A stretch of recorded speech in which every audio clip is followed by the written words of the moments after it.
Hey, what's up, everyone? Welcome to GameFace, episode 314 on Sifted Games at sifted.net.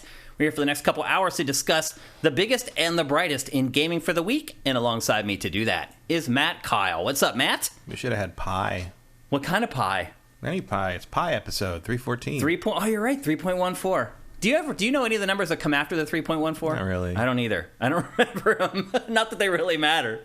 Welcome to the pie episode of GameFace, although there is no pie. Although I do love pie. What's your favorite kind of pie, Matt? Key lime. Pretty good. That's a good one. Banana cream pie, I think, is my favorite. All pie is pretty awesome, though. Yeah, it's hard to go wrong with pie. It really is. Hope you guys are doing good. Hope you're having a good start to your week. Let's see. Some housekeeping stuff we got to discuss here. First of all, we're back at a normal day and time after doing last week's show on Wednesday, so we could get in all the gamescom stuff. We're not doing a show next week, though. Labor Day weekend is coming up here in the U.S. I am taking my first time off for the entire year this weekend. I'm actually leaving tomorrow, and I'm going to be on the East Coast in Pennsylvania through Labor Day weekend, and then I fly back the day after Labor Day on Tuesday, so I don't get back into Los Angeles until Tuesday evening. There is a possibility we could push the show to like maybe Friday of next week, but you guys know how that works, and that's a domino, which makes it really hard to do a show then on the following Tuesday. As I always say, if you want to know what's going on with GameFace and Sifted, make sure you follow the site on Twitter at Sifted Games. That's where we communicate with everybody as far as what's going on with the show and what's going on with the site and all our content, so make sure that you do that. While you're doing that, why not head over to patreon.com/sifted and give us a pledge. We're supported 100% by basically donations at Patreon. And if you like what we're doing and you want to see it continue, just head on over there. You can give us $1 a month. You can give us $1 bajillion a month. Whatever works for you. Matt, how has your week been? All right. Uneventful, I guess. Yeah. I saw the George Miller movie. Which George Miller movie? 3,000 Years of Longing. Oh, yeah. Idris Elba as a genie. Yeah, it's kind of flying under the radar. Yeah, it's pretty good. I liked it a lot. Definitely George Miller movie, but not really what the trailer makes it look kind of like chaotic and wacky a little bit. It's much more introspective than it's. A lot of it is just Idris Elba and Tilda Swinton talking in a room, which is great. You know, like you watch those two just act forever. That was cool. And one of the short films played this week in a theater in NoHo to qualify for the Oscars. You have to play for a week somewhere, and that's a theatrical run. So we kind of opened for that movie. Cool. Because they ran us at 1 and then that movie at 1:30. Oh, awesome. So we opened for George Miller a little bit. That's great. Congratulations. So that's good. What was that movie that you told me to watch on, it was either Netflix or Amazon? It was called RRR. Yeah, I watched that. Well, I started watching it. The first 30 or 40 minutes of that movie are insane.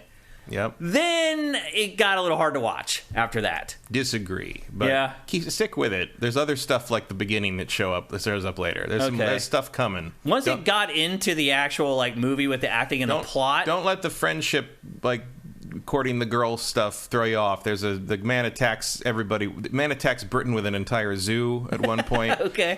There's the escape scene, which is crazy because there's a whole shoulder riding fight choreography thing, and then when they take on the entire British Empire in the forest. Stick with it. Okay. Stick with it. I made it like 45 minutes in. It does become very, it's a 3-hour movie. It's a big epic, but it does become sort of talky at one point, but no, stick with it. It brings it around. First 30 minutes of that movie, I'm telling you people, just at least watch the first half hour of it. It is bonkers. Really unlike anything I've ever seen before. I mean, if you've seen Hollywood movies before, you've seen that director has done stuff like that. Oh, really? That's his trade. He's kind of what he's known for. Is he's over the top action things, and there's a whole genre of Indian action cinema that just does stuff like that. You may have seen the clip or the GIF of the the cop that just steps out and shoots the SUV in the tire, and it just turns and flips sideways. No, I haven't. And as it flips over him, he reaches into the passenger seat and pulls the guy he's after out of the car, and like handcuffs him on the ground as the car is spinning over them, like that kind of stuff. No, I haven't seen that. The director of RRR, one of the movies he did is like a mythical kind of historical, maybe like a Mahabharata kind of like a historical mythic epic, like what we would do for like ancient Greece or something. Yeah. And at one point, the heroes I think played by one of the guys who's the leads in RRR, they can't get into this fortress, so he just calls all his bros up on this catapult. And they stand on the catapult, and the catapult launches them. And in midair, they all grab hands and form a circle with their shields out, which makes them invincible because their shields are out. Right. So they crash through on the side of the battlements through all the guys guarding the fort. And then when they hit the ground, they split apart and all land in perfect formation in like a perfect fighting stance. And then this huge fight starts. Oh. So that's sort of, and you've seen RRR, Yep. It's that thing. It's like, it doesn't look realistic, but they're playing it comes so straight that you kind of just gotta go with it. It really is bizarre, yeah. That was on Netflix, is that right? RRR is on Netflix, yeah. You should give it a watch, at least for the first 30 or 40 minutes. It's bonkers. No, go for it. You haven't seen the best stuff. Okay. Not at all. All right. At the very least, I'll scrub through it and start looking for the crazy stuff. But I mean, I already saw a lot of it, and it is crazy. A final thing before we get going. There's one game that I didn't get a chance to play, but I came over here and Matt was giving it a go, and that is Teenage Mutant Ninja Turtles, the Cowabunga Collection. Matt, somehow that managed to just launch completely stealth. There's really no it was really marketing weird or promotion for it. Because I looked yesterday, because I'm like, isn't that supposed to be out soon? Or did I miss it? And I looked at the game's coming soon. Nothing. Game's already out. Nothing on the Xbox store and stuff. So I did a search for it, and I found it, and it just said unavailable. And I was like, okay. So then I looked this morning, still not on the coming soon, still not in the new game, still not in the pre-order section. So I searched again, and there it was, and I could just buy it. But it's buried. It's nowhere in the promotional stuff. Very weird. It's very strange. How much did you get to play it? I played through the first few stages of the original arcade game and some tournament fighters on both Super Nintendo and Genesis, and I booted up the NES game, and I looked through some of the extras. Extensive extras, there's mostly screenshots of comic covers and the various animated series, but they do have design docs for a lot of the games, which are always interesting to look through. Like the design docs for the old arcade game, and showing how they want them to be electrocuted and all this stuff, and how to make what the weapons should do. That stuff's very interesting.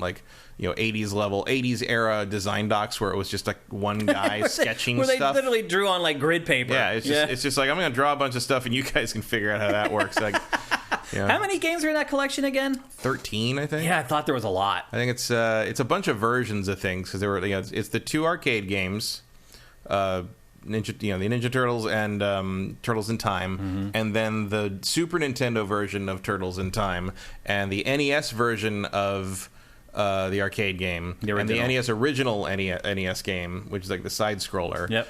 And 3 versions of Tournament Fighters, because there was a Super Nintendo and a Genesis and an NES one. The 3 Game Boy games, Hyperstone Heist, which is the Genesis one, and a couple others in there somewhere. But a lot of redundancies. There's a few none of them are exactly the same. The Genesis and Super Nintendo versions of Tournament Fighters are completely different. Yeah, they're different games. Absolutely different. Yep. But it's a very complete collection. Of that era. How do they seem to run and look so far? Fine. And they get a rewind feature. You can save them whenever you want. So if you have a section you're going to suck at, you can just save that game and reload it before that, or you rewind it.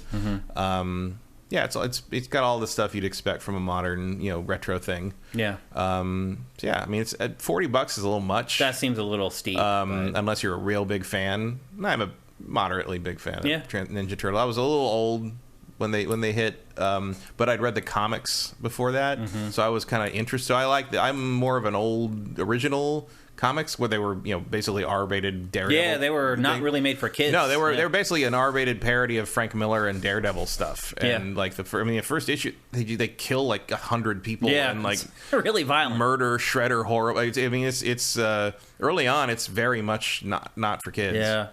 until someone must have pointed out, like, hey, if you sell this to kids, you'll make a lot of money. If you make one of them break dance. Yeah. I will say, if you like Turtles and the Turtle stuff, or like you have fond memories and you haven't read the modern IDW stuff, the modern IDW continuity is really good, and especially has gotten really good recently, because they introduced like a plot line over the last few years, like a thread of the idea that Michelangelo is actually the best of them. Like, he's actually like has the most potential to be the greatest warrior, but he doesn't want to be, because he's a party dude, as we know. He's like laid but back. also part of the reason he's a party dude in this series is because he doesn't want to kill people. He doesn't want to be violent. He doesn't want to be a he's warrior the or monster. pacifist of the group. Yeah, and like there's a scene where Splinter tries to like kind of take him to task, and he beats Splinter, like real humiliating, and like and the others are like, and like Raphael's like, nice, and but he like slaps Splinter around a little bit, and he's like, I'm not gonna do what you tell me to do, because there's a point where they basically beat the Foot Clan, and then Splinter turns it on him and is like, now we're going to run the Foot Clan. I'm going to run the Foot Clan. They're like, no, we did this because we wanted to like get rid of the Foot Clan. It's like, no, now we're going to use it as a force for good. And Michelangelo's like, that's not possible. That's like, not happening. And it's really well done. Yeah. And they introduce a human woman who gets turned into a turtle through a blood transfusion, and they kind of deal with the implications of some of that, and it's very interesting. Like it's like they get into some shit. So yeah, IDW Ninja Turtles. If you're in a Ninja Turtles mood and you want something more written for the adult fan who kind of has some backstory on things, that's a pretty good series to look at. It's all on Comixology and all those digital places. There you go. Your little history lesson on Teenage Mutant Ninja Turtles games and comics. Yep. It is definitely not what people think it is. At least it no, didn't there's a start lot that of way. different versions of them, and like I know most people probably think directly either of the live action films or the original 80s cartoon series.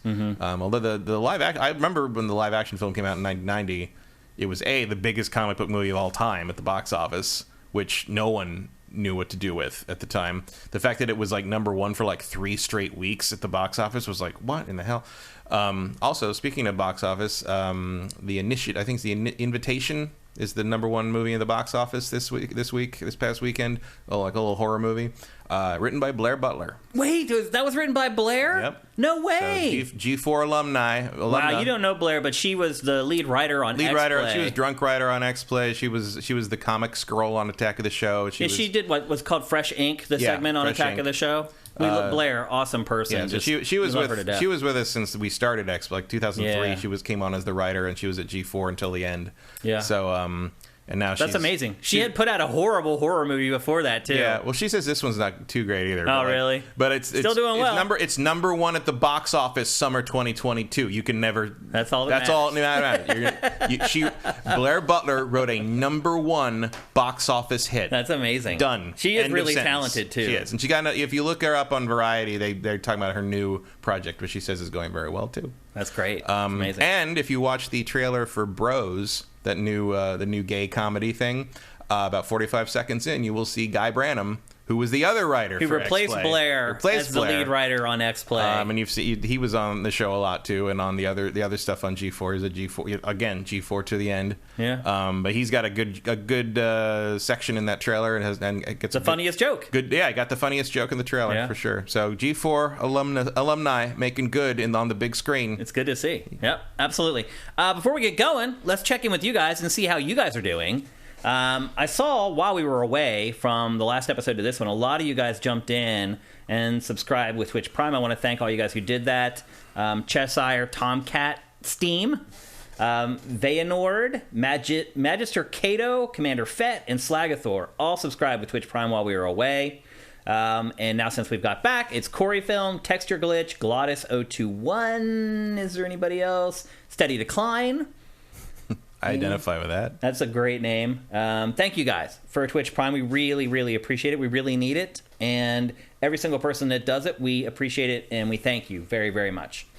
Let's see what else you guys are up to. Can't say no to pumpkin pie, pot pie. That's just Justin Orman. Johnny Hurricane's favorite pie is pot pie. Interesting. Okay. There's always someone that's got to take it to the savory. Look. Manuel's back. You must be back from Germany already. Oh, yeah. I saw some pictures of you on IGN's Twitter account. You were running around like a maniac in the war room, it looked like. Before we went live, Matt and I were marveling at how many people IGN still sends to cover Gamescom.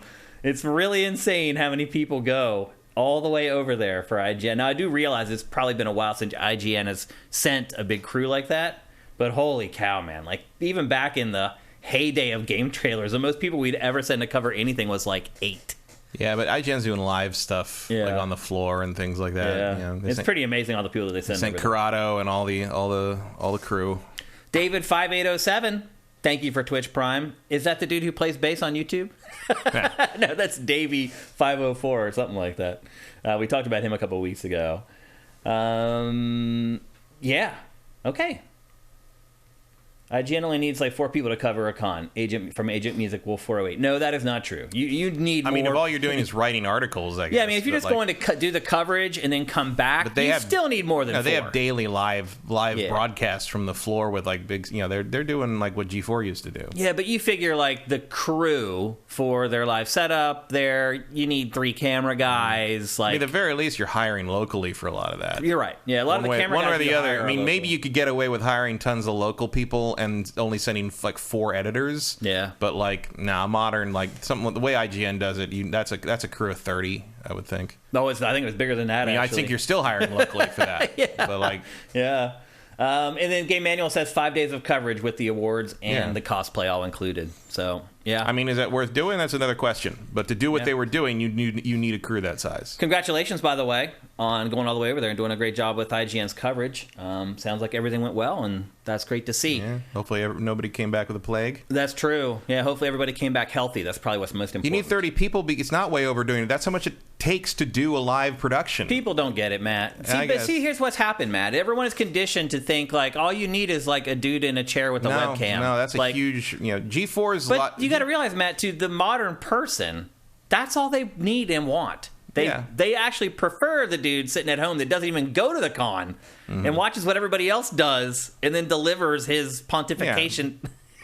But to do what they do, like when G4 used to do that for E3, our crew was like 400 people. Yeah. Like it takes a lot of people to put anything on the screen. Doesn't matter how simple you think it looks. Yeah, I mean, honestly, this show should take a lot more people than it does. Yeah, to be more comfortable, this show should probably have a crew of like 8 or 9. And the only reason it doesn't is because I work my ass off. I do the work of the 8 or 9 people to get this show together, and I run the TriCaster while we're doing the show live, while I'm hosting a show live.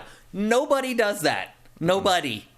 So I think a lot of people get spoiled by watching anyone else Patreons or YouTubers or streamers or almost us. Anyone else would have just changed to a pre-recorded format. Probably. At that point. Yep, You're probably right. But we like to bring it to you guys live for this very reason. The back and forth between us and you guys in chat is amazing. You guys add a lot of context. You fact check us in real time, which is great. So we don't have to like come back the next episode and be like, this is what we got wrong in the last episode. You guys do it for us live. And you're awesome. And you're giving people free stuff. And it's just amazing. Jeff Lynn, 99. Thank you for Twitch Prime. Again, you guys rock. Stolty, 69. Thank you for Twitch Prime. And I have worked in television and live production for 22 years, and I say you're wrong. 30 is a pretty small crew for what IGN does. I'm estimating that. Yeah. I promise. Because you got to also realize that it's not just that. They have crews that are going out on the floor doing interviews with developers and publishers and influencers. And all that's happening simultaneously. Yeah, and you have like 2 or 3... And these people work... You can't work them all day. You can't work them forever. They need breaks. They need all that. Well, you have like 3 ENG crews doing that. So you have the camera, you have the audio, you have the talent who's going to do the interviews, you have the producer who's coordinated everything. So there's 4 or 5 people with each one of those. That's 15 people right there. Yeah. That has nothing to do with the live streams. Yeah, like, you're not even bringing in local camera, local sound, all that. Makeup, hair, like it's all in play. Yep, we've done this for literally like 20 years. Trust us on this one. Like we know what we're talking about. I know nobody wants to believe people anymore on the internet, and they'd rather just listen to someone who sits in a basement with a webcam. But there are certain things that you can only learn from experience. Trust us on this one. We know what we're talking about. Someone's asking for corrections music. We should get going because I do have a hard out today. I have to be back at my place by like 5 or 5:15, so it's going to be tight. So we need to get going, and that is what we're going to do. We're going to kick things off with easily the biggest story of the week, and not one that I think a lot of people are particularly happy about. It was announced this week by PlayStation that it is increasing the price of the PlayStation 5. Now, it does get a little granular. Different territories have different price increases, but generally, the price increase is $50 for the most part. Canada's a little less. I think it's 20 Canada dollars, but it's like 30 pounds couple of loonies. I don't know. In England, which is $50. It's €50. So generally, it's a $50 price increase for the PlayStation 5. Pactor had this question asked of him literally in this last batch. Like, that episode went up free for everybody just like a week ago, where he said he did not believe that they would increase the price. He was wrong. I do think he did have some caveats. If this happened and that happened, then maybe, but it's a bad idea, and so I don't think that they will. Well, he believes it's a bad idea. I believe it's a bad idea, and PlayStation did. First of all, let's talk about the $50. Is the $50 a big deal, Matt, at all? Might be to someone. Yeah. That's a game, or most of a game. Yeah. Like the difference between coming home with an extra game and coming home with a console at all. The main thing about it is I've just never heard of it happening before. For like anything, honestly. A console going up in price 2 years after it came out is, I mean, I know it's not happening in the U.S., but it's like it's partly due to, exchange rates and inflation, but it's just, that's not a thing. I've never heard of this happening with anything. Ever. It's incredible. And then Microsoft instantly comes out, it's like, yeah, we're not doing that. Yeah. Well, here's the thing. So PlayStation, obviously, it's very defensive about this because no one's heard of this ever happening before. That's just the way it is. But so PlayStation had a bunch of quotes prepared to share with the public and its fans. Here's the first one. Quote, "We're seeing high global inflation rates as well as adverse currency trends impacting consumers and creating pressure on many industries. Based on these challenging economic conditions, Sony Interactive Entertainment has made the difficult decision to increase the recommended retail price of PlayStation 5 in select markets, including Europe, the United Kingdom, Japan, China, Australia, Mexico, and Canada. And as we said, this generally around $50, pretty much in all those territories. It's a little less in Canada." And then the quote continues, "It's a necessity." This is the part that rubs me the wrong way. "It's a necessity, given the current global economic environment and its impact on Sony Interactive Entertainment's business." Well, apparently not, Matt. If it was a necessity, wouldn't Xbox be doing it? You'd think. I mean, what this tells me to some degree is that they are selling the PlayStation 5 on a slim margin. So, here's the rub with that. In last year, by the way, in a financial statement where they were talking with stockholders, PlayStation let slip that it was already turning a profit on the disc-based version of PlayStation 5. Yeah, but that might have changed by now because of I mean, this was last year. Yeah, the shift in inflation and exchange rates have been so drastic in the past year that could easily have changed. Maybe. Yeah, could have. Maybe. There's got to be something in here because there's no reason to do this otherwise. Like, there's no one in Sony is dumb enough to think that this was going to be received well. Like, this is a necessity for some reason. Well, I mean, they thought it was a necessity to sell the PlayStation 3 for $599 US. Well, at the time, that probably was a necessity because of the specialization of having to make those stupid cell processors. Well, here's the thing. Sony does not want to eat any of the money. It wants to make a profit on its hardware. If that's your directive, then it is a necessity. Mm-hmm. If your objective is to not lose money on your hardware, and now you're losing money on your hardware, from your perspective, it is a necessity. Yeah, well, I mean, if that's your marching orders from the top, that is a necessity. And I would say that's probably the case because PlayStation, sadly, does make up the bulk of Sony's sales at this point. Yeah, I mean, I'm sure, it didn't used to be the case. It used to be the case they were willing to sell it at a loss, like the Razor Blade model. Right. But they definitely have tried to shift into more of a Nintendo situation where they're making money on the hardware, and they picked I don't think Cerny designed the system with that in mind. No. And he shouldn't have. I mean, that's not a mistake. Yeah. And if they're going to stick to that directive, then this is, I guess, what's got to happen. And you're probably right that this is one of Sony's few profitable divisions, and they want to keep it that way. Yeah.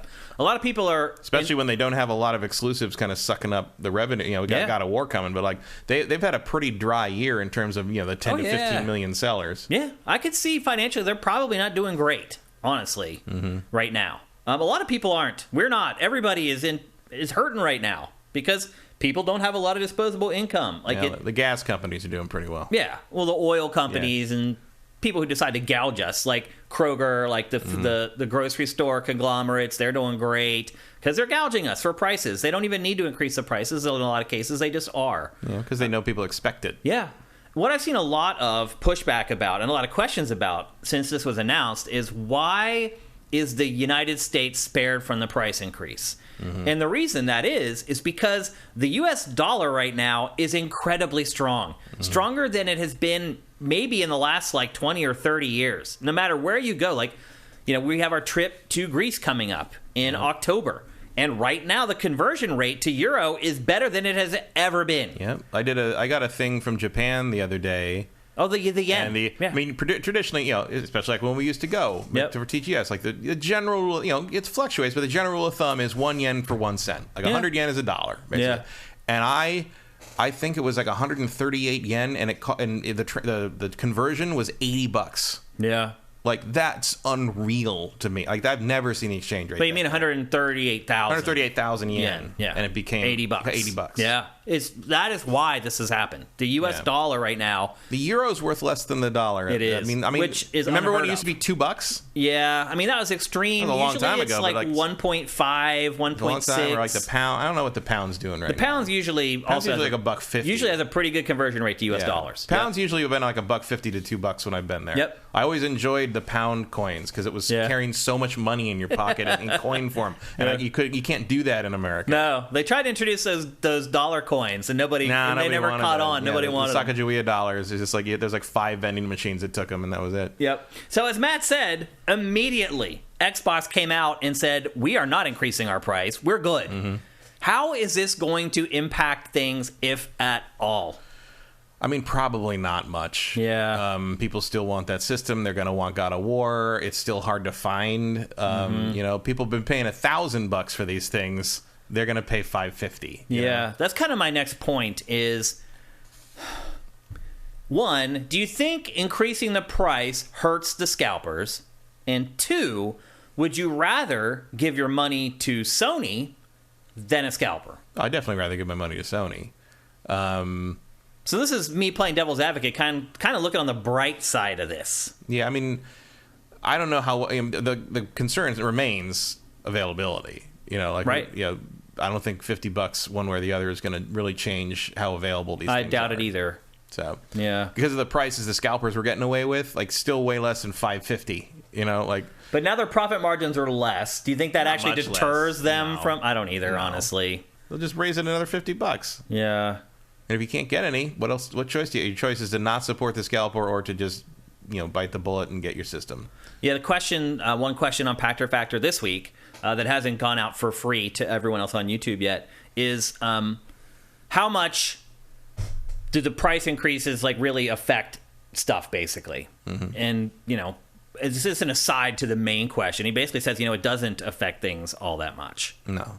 So it's just a weird thing. It's just we've never seen that before. I mean, it's almost more interesting from just a general economics side of things because it's that's weird. And traditionally, I think most of the console manufacturers in the history of the industry would have been terrified to raise the price on something like this. Is not done. It's just not done. Yeah. And I'm sure you could probably chalk some of this up to Sony's arrogant Sony. And look, this is a once in a generation experience that we're having right now. A pandemic like this, it hasn't happened in 100 years. It probably won't happen for another 100 years. It's just I would hope not, but I think we'll see another one before we're gone. Maybe, but the point is, it hasn't happened since 1918. It's been over 100 years since it last happened, and so a lot of people, we've all been caught off guard by it. We didn't know how it was going to affect us. We headed it off at the pass as long as we could. Now the bills are coming due. Well, we were prepared for it, and then somebody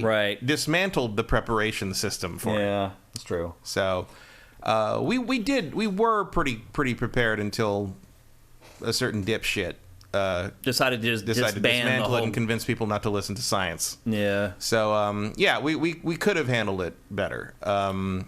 We just maybe next time we will. Elections have consequences, and this is one of them. Yeah. So. My point though is that I don't think we did things to kick the can down the road, to keep our economy afloat while we could. Now those bills are coming due. There's nothing else we can do to kick the can down the road. Now now we're at the can.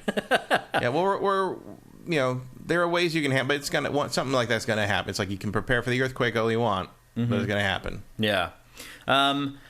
So you don't think it'll have any impact on the console war between... I don't think so. I think it'll have very little impact at all. I mean, it is great that Microsoft is not going to increase the prices of its hardware. Oh, yeah. That's commendable, because Microsoft, let's be honest, if PlayStation's losing money, Microsoft is probably losing money on the hardware too, at this point. So it is willing to... Microsoft just doesn't care. Yeah, it doesn't even really care about selling hardware, period. No. So why would it increase the price? No.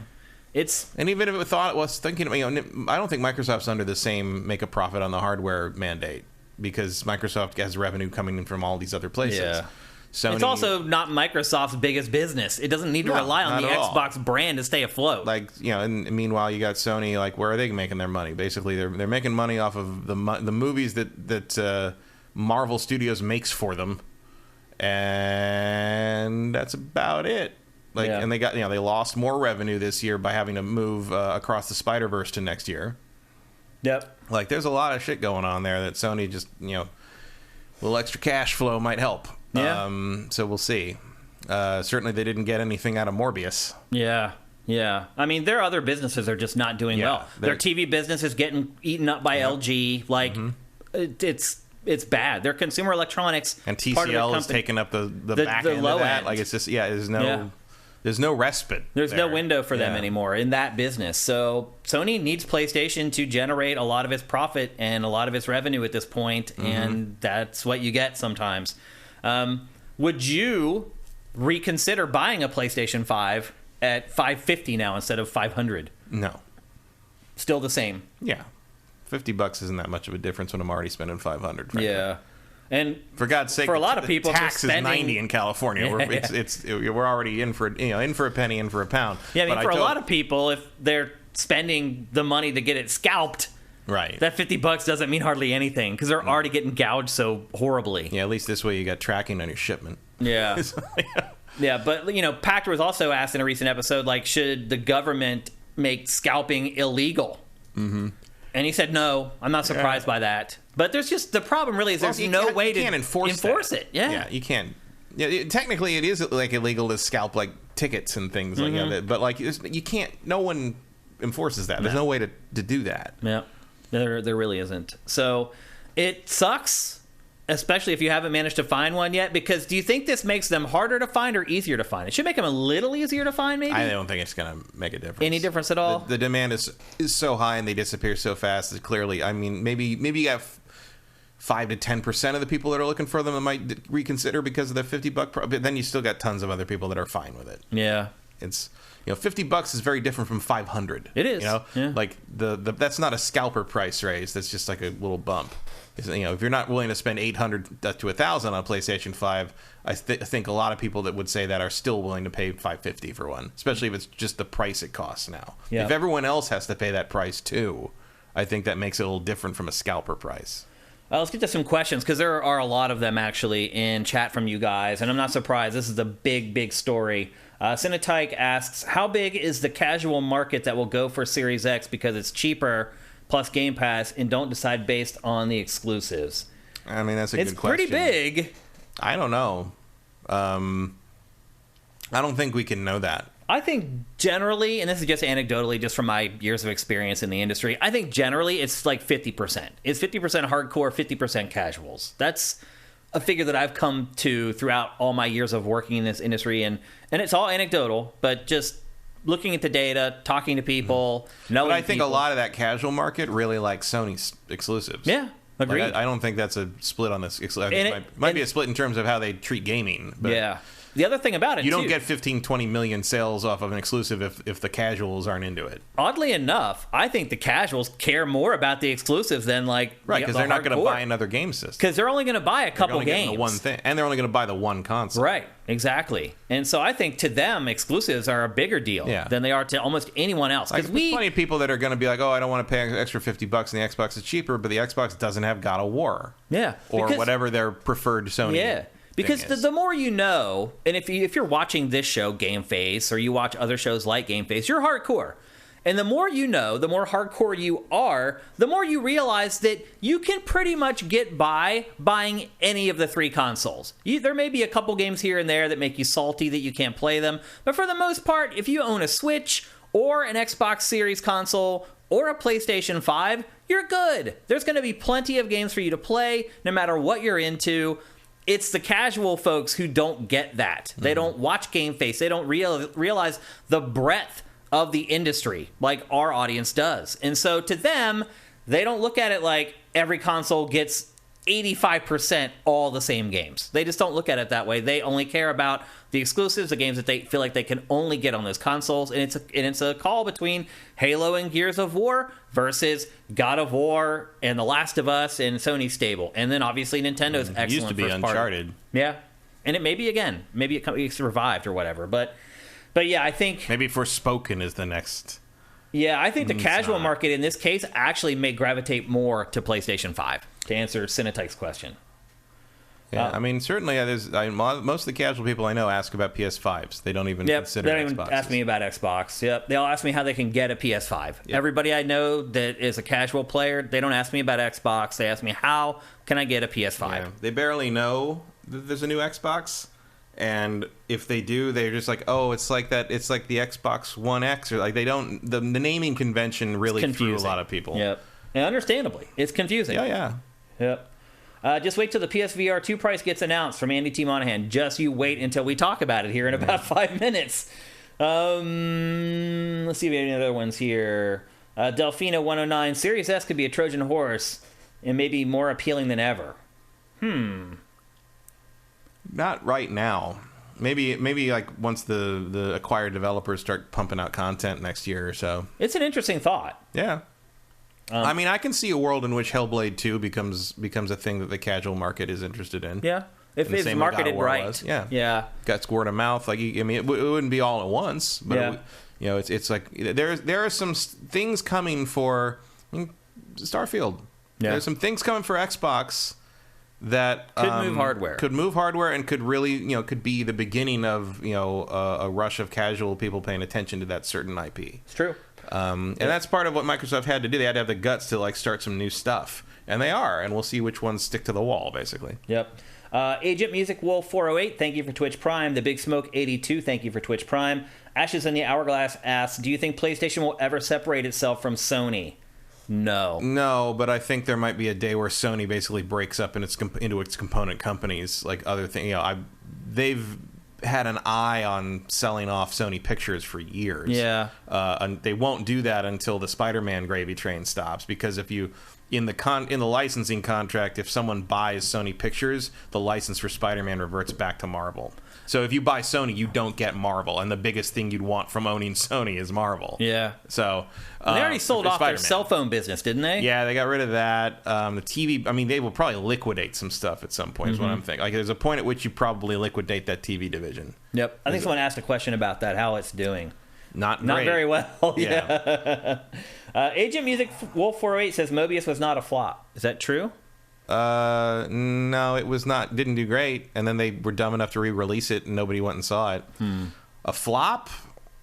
I don't know. I'd have to look up the box office for that. Yeah, but it did not do Venom money. I'll tell you that much. Yeah, few films do. And I mean, Venom was a big hit. Yeah, it was a big hit. Even though it was also kind of terrible. Yep. Yeah, Morbius was just sort of embarrassing. 163 million in the U.S. That's not amazing. That's not terrible, though. That's not a flop.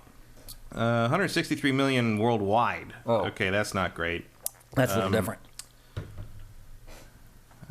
That's still, though, even if that was U.S., that's still not great. 163 million. Not for a Spider-Man spin-off. No, it's not. And remember, the general rule of thumb is you got to double your budget to start making a profit. Yeah. Not to make it, just to start. Yeah, to cover all the marketing and all that's probably, there's licensing stuff. Yeah.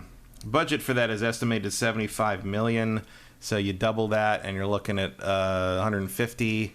So maybe it pulled in like about 10 10-15 million in profit, that's nothing. That's garbage. It's not a flop. It didn't lose money, especially probably on streaming and rentals.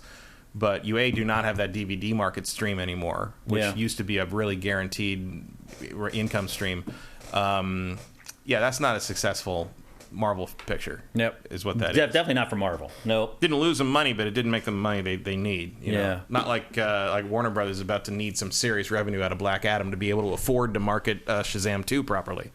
That's a problem. It's a whole other thing. Yeah. I would not expect to see a Morbius 2. No. That's probably the best way to cap it off. Henry Pumpkins, thank you for Twitch Prime. It's awesome, man. One last question before we move on, if somebody has one. From Swan. Paramount will probably not buy Sony Pictures, but I can see Paramount. I can see NBC Universal buying Warner Brothers in a couple of years. Okay. Swanland asked, did you get any issues like your PS5 going into rest mode mid-game? I just bought one, and both times I've been playing it, it's happened. Wondering if there's a fix.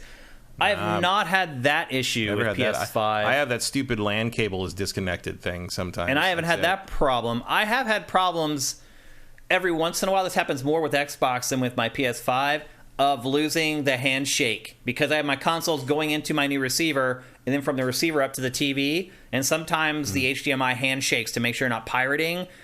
They get a little goofy, and it'll the screen will go black for a little bit. It's gotten a lot better as my TV has got new firmware updates, and my Xbox and PlayStation 5 have got firmware updates, but I have not had an issue with it going into rest mode mid-game. I think you may have a defective unit, or you may just want to maybe you need to upgrade your firmware. I don't know, but that is not common, Swanland, just so you know. Okay. The my Xbox does the black flash thing sometimes. But I've never had that happen on the PlayStation. Yeah, I've had it. It's more frequent on Xbox, but it has happened for me on PlayStation. Anyway, we need to move on. That stuff is so weirdly specific to what your setup is, and again, all the little tweak. It could be the brand of cable you have. Sometimes it's very weird. Yeah, it could be a number of things. Tracking that down is just hard, impossible sometimes. Yep. And then a second segment to this topic is PlayStation VR 2, as you guys asked about, and we've been hinting at. It was confirmed this week by two different sources. It was confirmed by an ad that people spotted on Instagram, and then PlayStation UK just came out and just announced it on Twitter that PlayStation VR 2 will be launching in early 2023. The big question now that they've increased the price of the PlayStation 5 is, one, is it a good idea to release PlayStation VR 2 early in the year next year? And two, how much is if they do that, how much is PlayStation VR going to cost? PlayStation VR is going to be $500, so they'll be able to claim that it's still cheaper than the console. Yep. And it doesn't matter when they release it; it's going to crash and burn. Yeah. I think you just get it out at this point. Get it over with. Do you think that's PlayStation's perspective on this right now? I have no idea what their perspective... I don't know. The fact that they made PSVR 2 means I don't know what their perspective is. I don't know what the hell they're thinking. That's a good point, because both of us were like, that's a bad idea. Yeah, so I don't... I mean, if you're going to do it, just do it. Get it over with. You know? I even wonder if 500 is going to get it done. I think it may be more. Could be. I think they're going to try to keep it under the price of the system. So I think 500. So they could go up to 550 now. They could. Well, not in the U.S., obviously, but other places they could. I think they're gonna. If you make that more expensive than the system, you're out of your mind. Yeah. And the components do seem like they could probably have to do that, but that's nuts. I think they're losing money on PS5 right now. Yeah. But also, PS5 is a proven thing. Video game consoles are not a thing you need to worry about. Is this going to be a thing that catches on or not? Particularly the PS5. You're going to be like, okay, we can kind of sell this for whatever we need to get a margin on it. PlayStation VR 2, you gotta make it a good deal to get anybody even look at it twice, I think. Mm-hmm. So, I think particularly after PlayStation VR 1, I don't think I'm the only one who bought it and regrets it. Yeah, I wouldn't think so. And even if you didn't get sick playing PlayStation VR like I did, you could still regret it. No, I'm not super happy with my purchase. It just, not necessarily because of the quality of it or anything. I think it was the most comfortable headset. I got a lot of fun out of it with the Battlefront X-Wing thing and squadrons and I had more fun watching other people play it. I don't get sick from it, so it doesn't bother me. But then they just stop making games for it. Yeah. The last thing I played was what, that Iron Man game, yeah. And like I couldn't play it because the load times on that game were like 3 minutes. Like I'm not gonna sit there staring at nothing for. Yeah, I'm sweating my ass off in that thing. Yeah. It's not comfortable. I agree. I do agree with you though. I think it's going to crash and burn. I don't see what in the world could be on this thing that would make people want to throw that kind of money at something that they know at this point, this far in, almost everyone who's bought a VR headset, the thing ended up in a drawer after a year. Especially ones with cables. Because it's a commitment. My Vive has been in its box since I moved into this house 5 years ago. Wow. You've never taken it out? No. Well, because I have to drill holes in the wall. Right. But the thing, it's like, who cares? Yep. Yeah, Big Smoke 82 says, I had the same exact experience with PlayStation VR. I got sick after 20 minutes, so sold it on. I never did sell mine. I regret it now. You should have. I should have sold it. I never did. And it didn't matter. People would be like, this game won't make you sick, and I'd play that game, and it would make me sick. I may last 11 minutes instead of 8 minutes with that game. It won't make me sick. So yeah, it doesn't mean I just ran out of stuff to do. I played that Star Trek Bridge Crew game for hours and hours, and I was in that game for hours. Those were the only games I could play. I could play like Wolves Among Us because I'm just sitting still and I'm just looking around. What about the Arkham game? Because you're just sort of standing. The there. Arkham game, I made it through most of the way, but generally anything that has like any sort of movement in it, where I'm moving one direction and other things are moving the other direction on PlayStation VR, it just killed me. Literally, I wish like I were dead. Like it made me feel that rotten. What was that like? That crime one, Blood and Truth, or something? Oh like that? Yeah, it was made by the team that made the Getaway. The Getaway, right? like the remnants of the Getaway people. Yeah, that was pretty good. Yeah, but again, it made me sick though. You got like one game a year after the initial launch. That's thing. pretty much how it works. Looking at. Yeah. So I do not think if it comes out early next year, the prospects for PlayStation VR 2 are abysmal. Like I do think they should at least delay it till the fourth quarter of next year. Hopefully by then inflation will have had a chance to come down and people will have more disposable income, and then hopefully they can sell it at a cheaper price, because I agree with you, it's at least going to be $500, and that is going to make it DOA. Dead on arrival, dead in the water, no chance. I mean, I guess it's you could launch it, kind of soft launch it, and get some like the bugs, 200,000 units out there. Get or something. some software going, like have something in play, so by the time it's time to push it that fall for holiday season, you've actually got some stuff to show. Yeah, and some units to move. So like that's the only thing I could think of. Yep, it's not looking good. But you just gotta get it done. You just gotta, Yeah.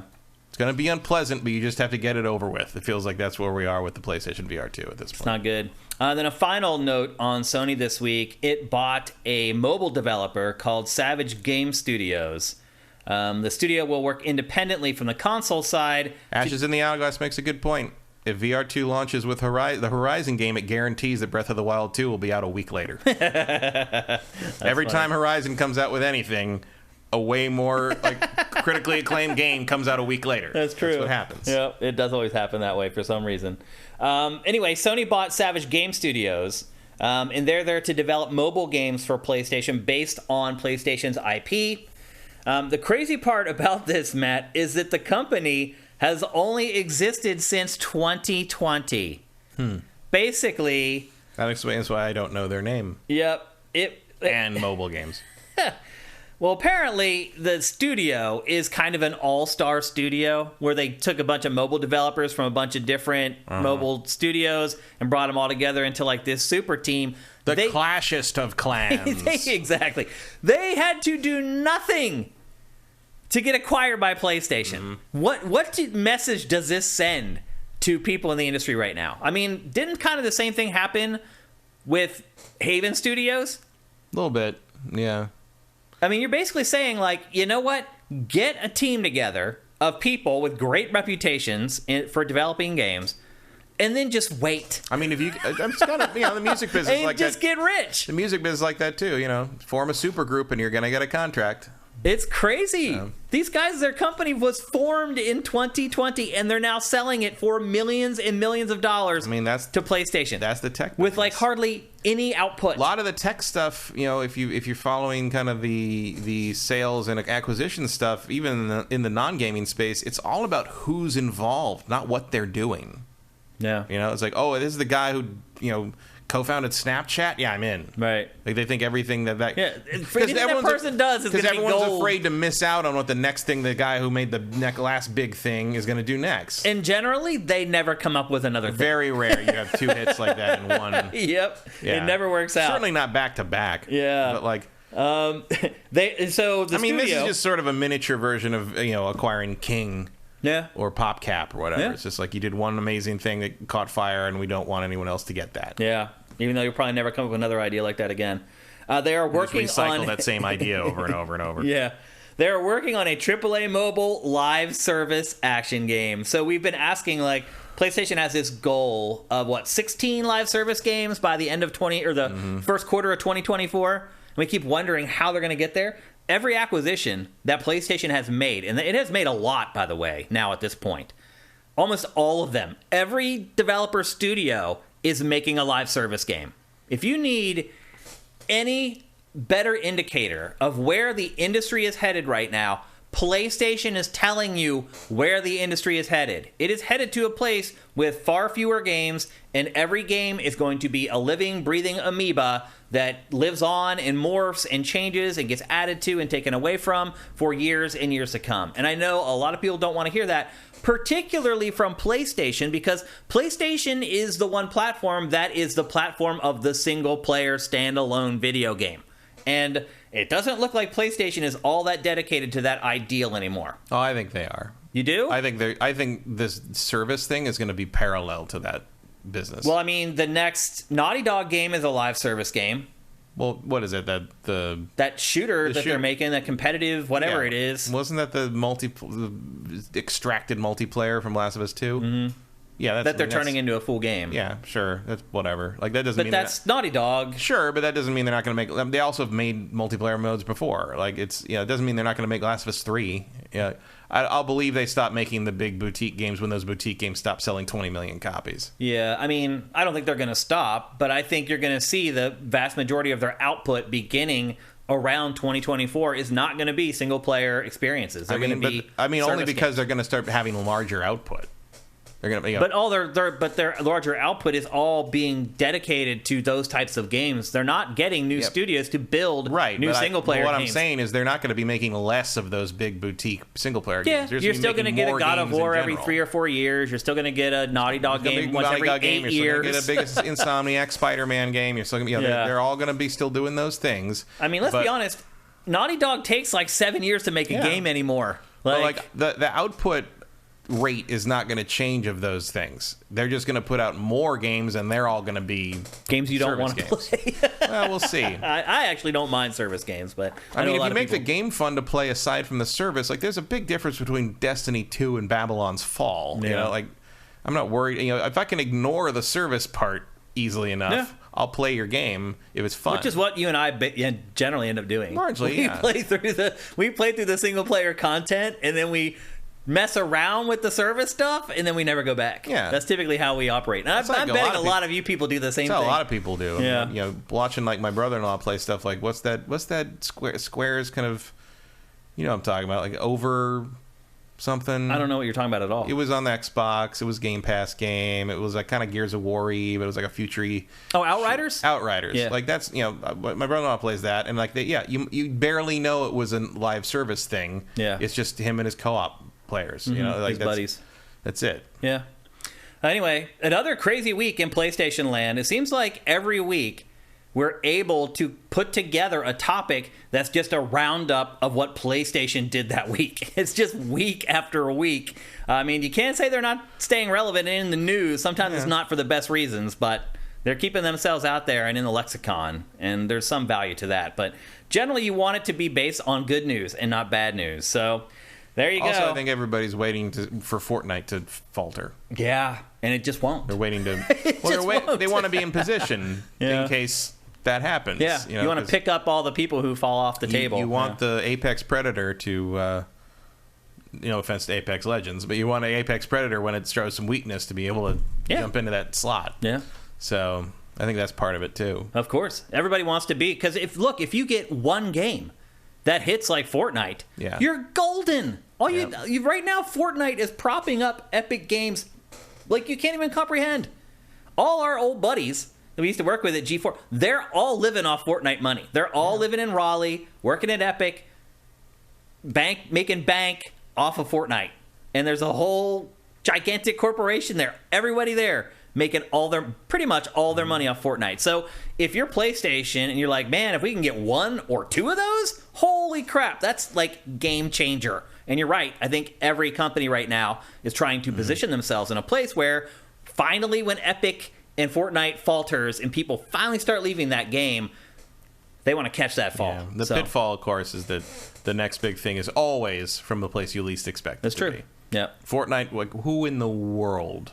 Well, think about what Fortnite was before it was morphed. It was just a random little, like, we're going to put out a little PUBG ripoff free mode and see, like, whoops, we made the biggest thing of the decade. Yeah, because the bulk of Fortnite wasn't that. No. That's not what it was. It was a tower defense game. It was a tower defense game, yeah. Like a campaign-based tower defense game. made was a tower defense game. So, you're right. Which is still in there. It is. It's there. Nobody knows. But nobody plays it, but it's there. And before they had Minecraft, who the hell thought that? Show someone Minecraft and be like, before all that, and be like, really? Like, and now, you know what I saw today? One of my friends from high school, who I don't think I've ever seen her play a video game in my life. She asked me a thing about Minecraft, that this company built a Minecraft server where they built a giant library, and inside the library are all these books and articles and journals and all these things of, like, specifically stuff that's been censored by various governments around the world. So anyone from around the world can log on to Minecraft, go to this server, and read stuff that their government doesn't want them to read. Interesting. How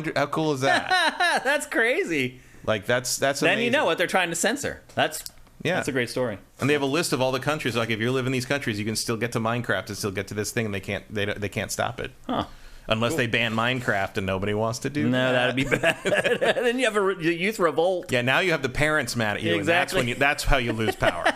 Yep.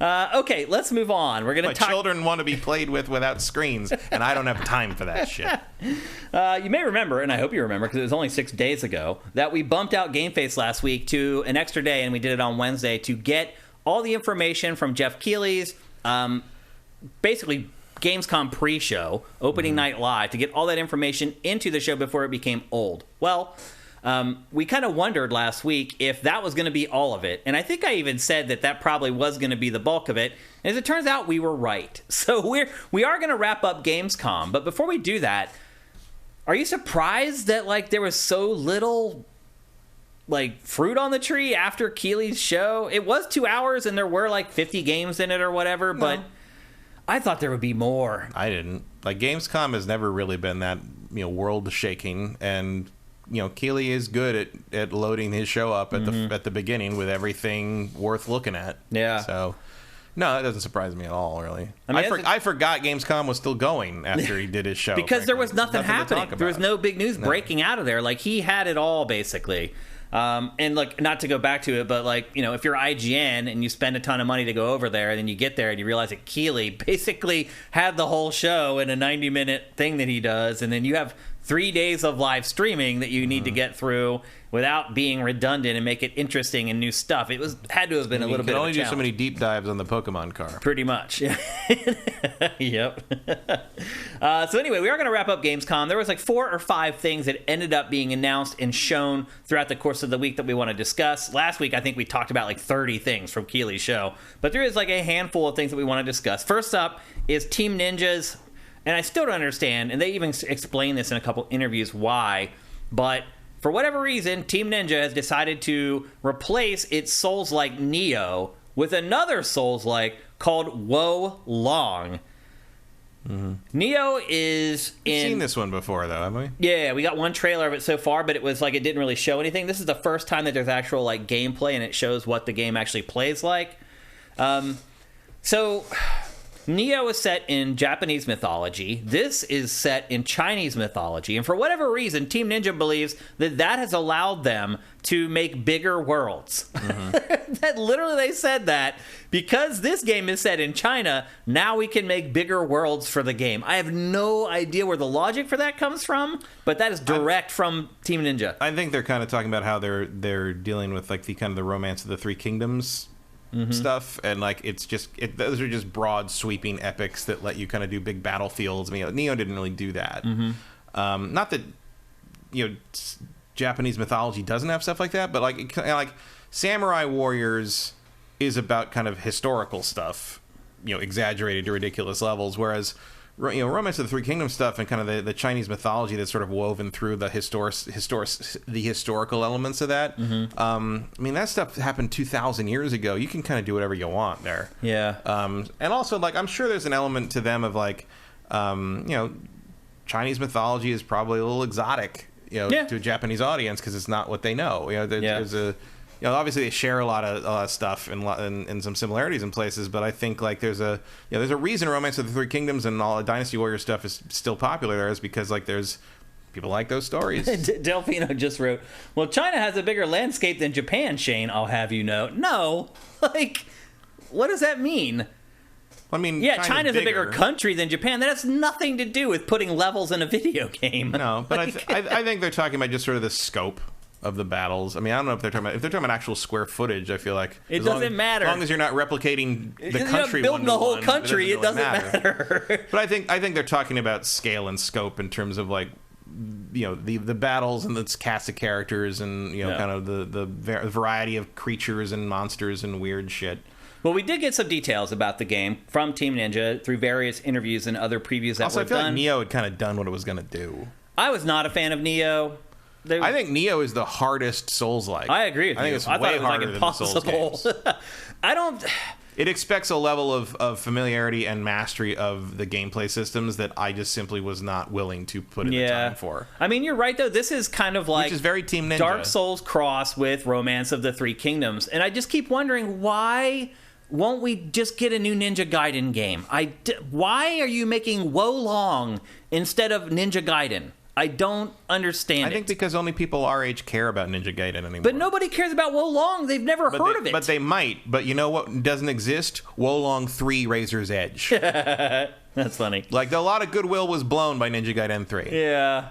Not that much, though. I think a pretty good amount. I mean, honestly, Neo restored I am faith. definitely going to look sideways at a Ninja Gaiden 4 in a way that I do not at this game. I wouldn't, though. Not after playing Neo and after seeing the stuff that Team Ninja's been doing. I think it's totally capable of making a great Ninja Gaiden game. I don't really want a Souls-like Ninja Gaiden. I would want a normal Ninja Gaiden. Wasn't Ninja Gaiden the first Souls-like? Not remotely.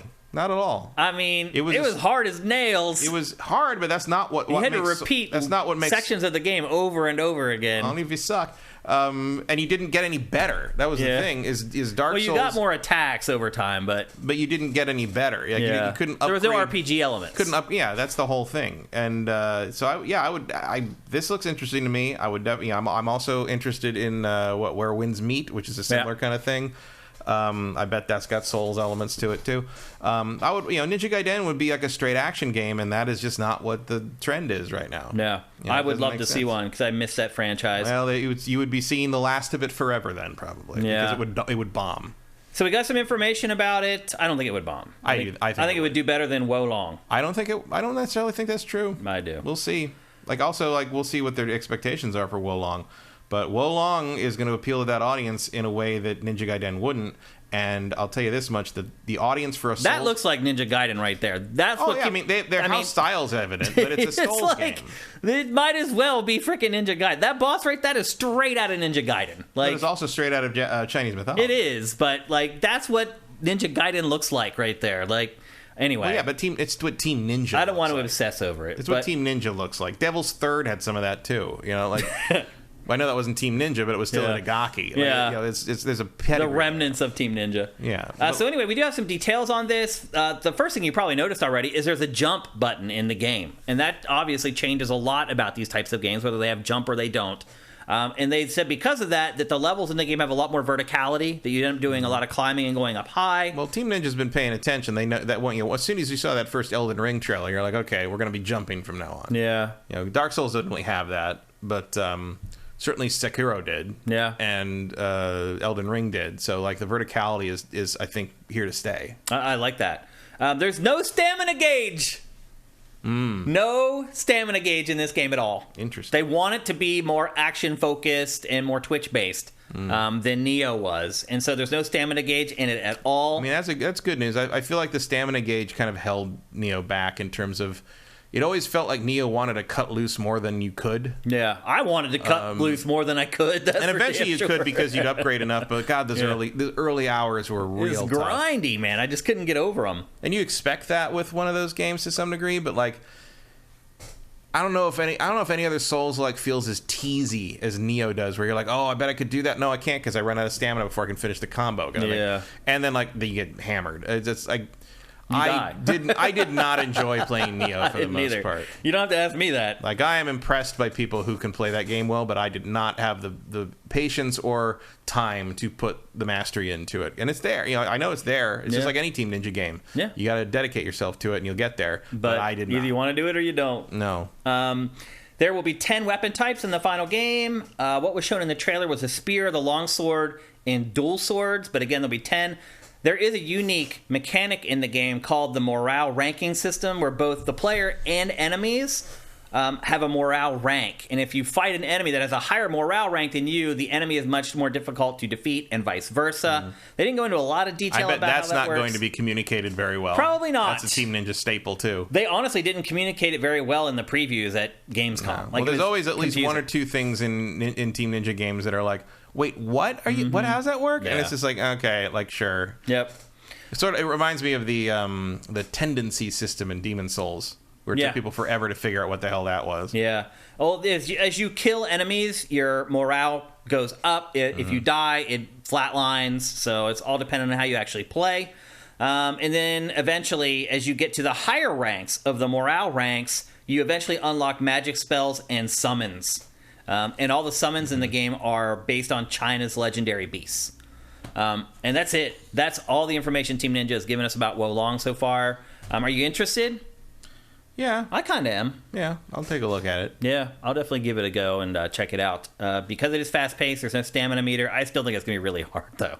That'd be my guess. I mean, it seems to lean a little more Sekiro than Souls. Yep. So, yeah, I'm interested in that, especially since Sekiro clearly took a lot from what Team Ninja had done in the past. So. Yep. Makes sense. Next up, keep trading those ideas back and forth, and you'll probably end up with something pretty great. Yeah, every time, really. Yeah, I agree. Next up, A Plague Tale Requiem.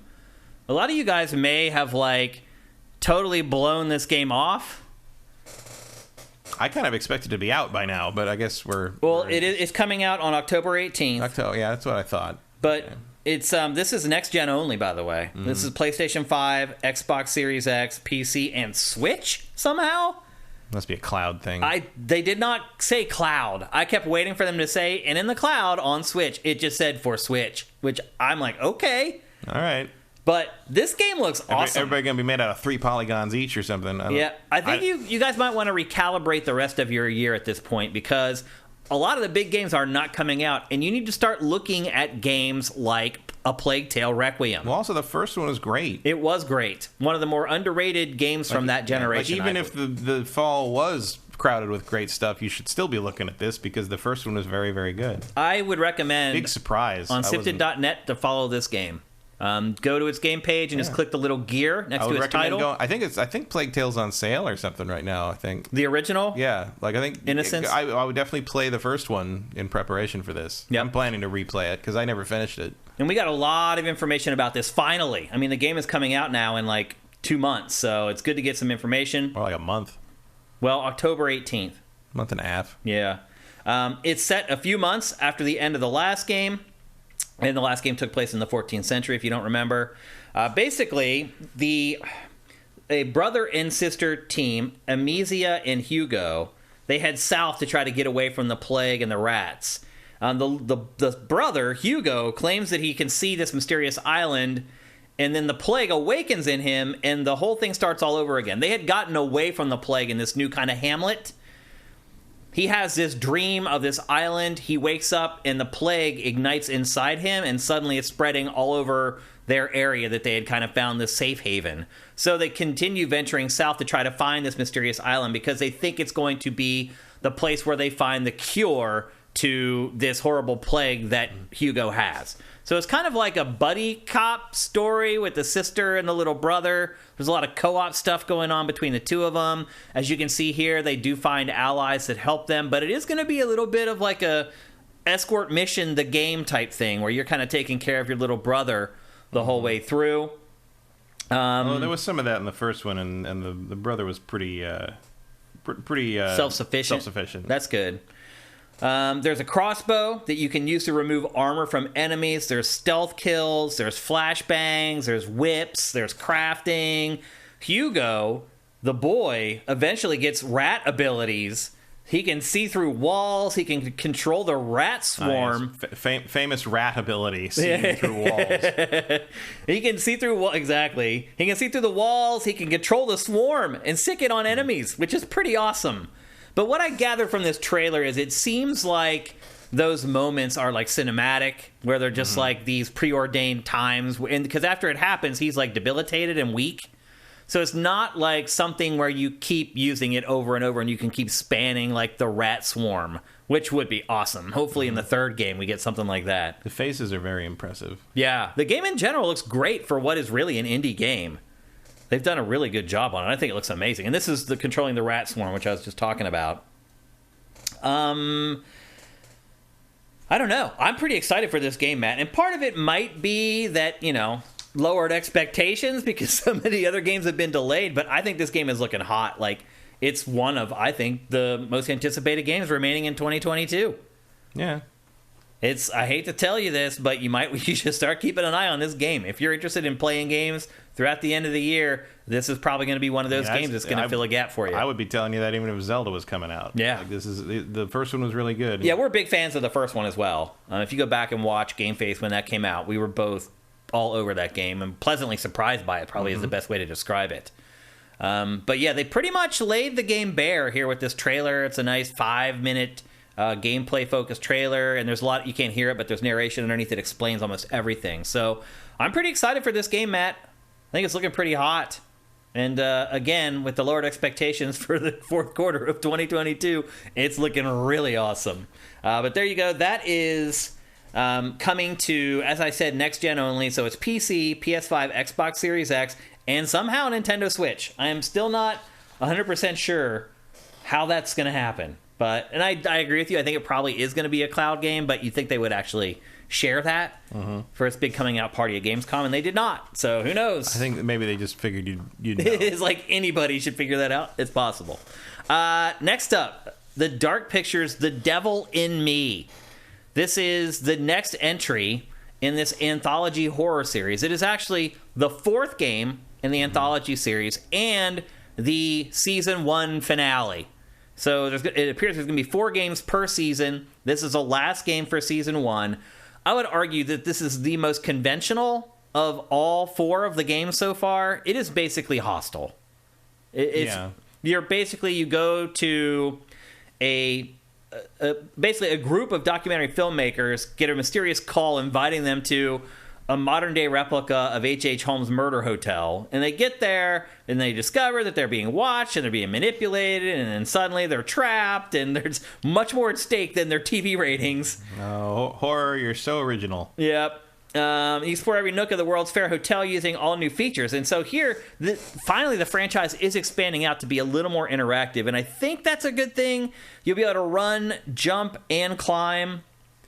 And in most of these games, it's really just making decisions, and that's pretty much it. So they're adding at least a little bit more action and choice into the franchise for the 4th entry, which I think generally is a good thing. Yeah. It's no quarry.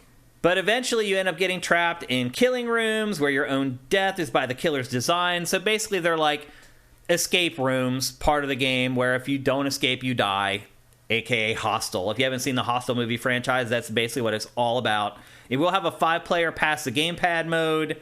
I am wondering, though, will there be a season 2? Do you think so? I mean, these seem to have done okay. It's hard to get a read on whether these games are actually selling or not. I mean, they wouldn't have made 4 of them if they weren't doing something. Unless they had just signed the contracts, because these also come out very frequently. I don't think that's a contract that would hold if you were losing money every time. Yeah. And the collection is still full price. Like, they're fine, I think. Oh, there's also character inventory, by the way, which also these games never have. So they are inching, and there's puzzles, like Resident Evil style puzzles.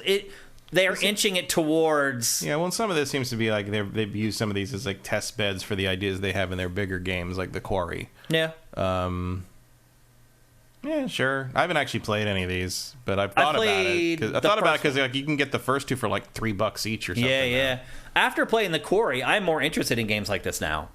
And so I'm a little more interested in this than normal, but the story is very rote. That doesn't mean it won't be scary and it won't be good, but it is not original. That is one thing you can definitely guarantee at this point. I mean, who's playing horror games for originality? Like, horror doesn't do originality. It's tough. Often. It's hard to do it anymore. Like unless you're Jordan Peele, you're not really looking for that. I remember like every horror movie that it actually breaks molds, like Cabin in the Woods. Like that's kind of the last because you can count them on both exactly, hands. Yeah. Cabin in the Woods, one of them though. I love that movie. I'm surprised they haven't made a second one. Well, nobody wants to work with Joss Whedon anymore. Yeah, that could be. I think Jordan Peele breaks the mold. He does here and there. Yeah, I still haven't seen Nope. Is that a horror movie even? Yeah, it's more of a thriller. Kind of like Get Out, then. Yeah, where it's not straight up horror, but it has. It's not. Yeah, it's. Yeah. Is it good?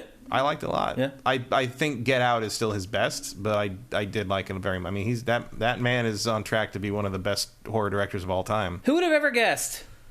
Yeah, I don't know. Like, if you watch them, like, on him on all the shows he's been on, I never would have guessed he'd become a great horror director. Yeah, I hope one day he gets to direct Liam Neeson's in something. Yeah. Next up, Ayuden Chronicle 100 Heroes. I loved his story about why he quit acting. Did you see that? No, huh? I guess he was up for he was auditioning for stuff, and he was up for the poop emoji in the Emoji Movie, and he told his agent that he had to think about it overnight if he wanted to do that, and the next morning he called his agent, and the agent was like, "Yeah, they already gave it to Patrick Stewart," and he's like, "Fuck this," and just decided to direct and write and direct. I was like, that is a fantastic super villain origin story. I mean, look, there's no better sign. And then we're getting amazing movies because of it, so that's great. It all worked out.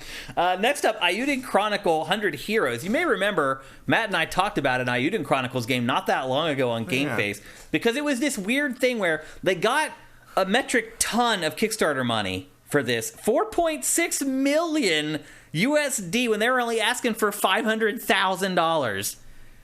And instead of putting this game out first, they did like a spin-off, like they 2D. Did a prequel.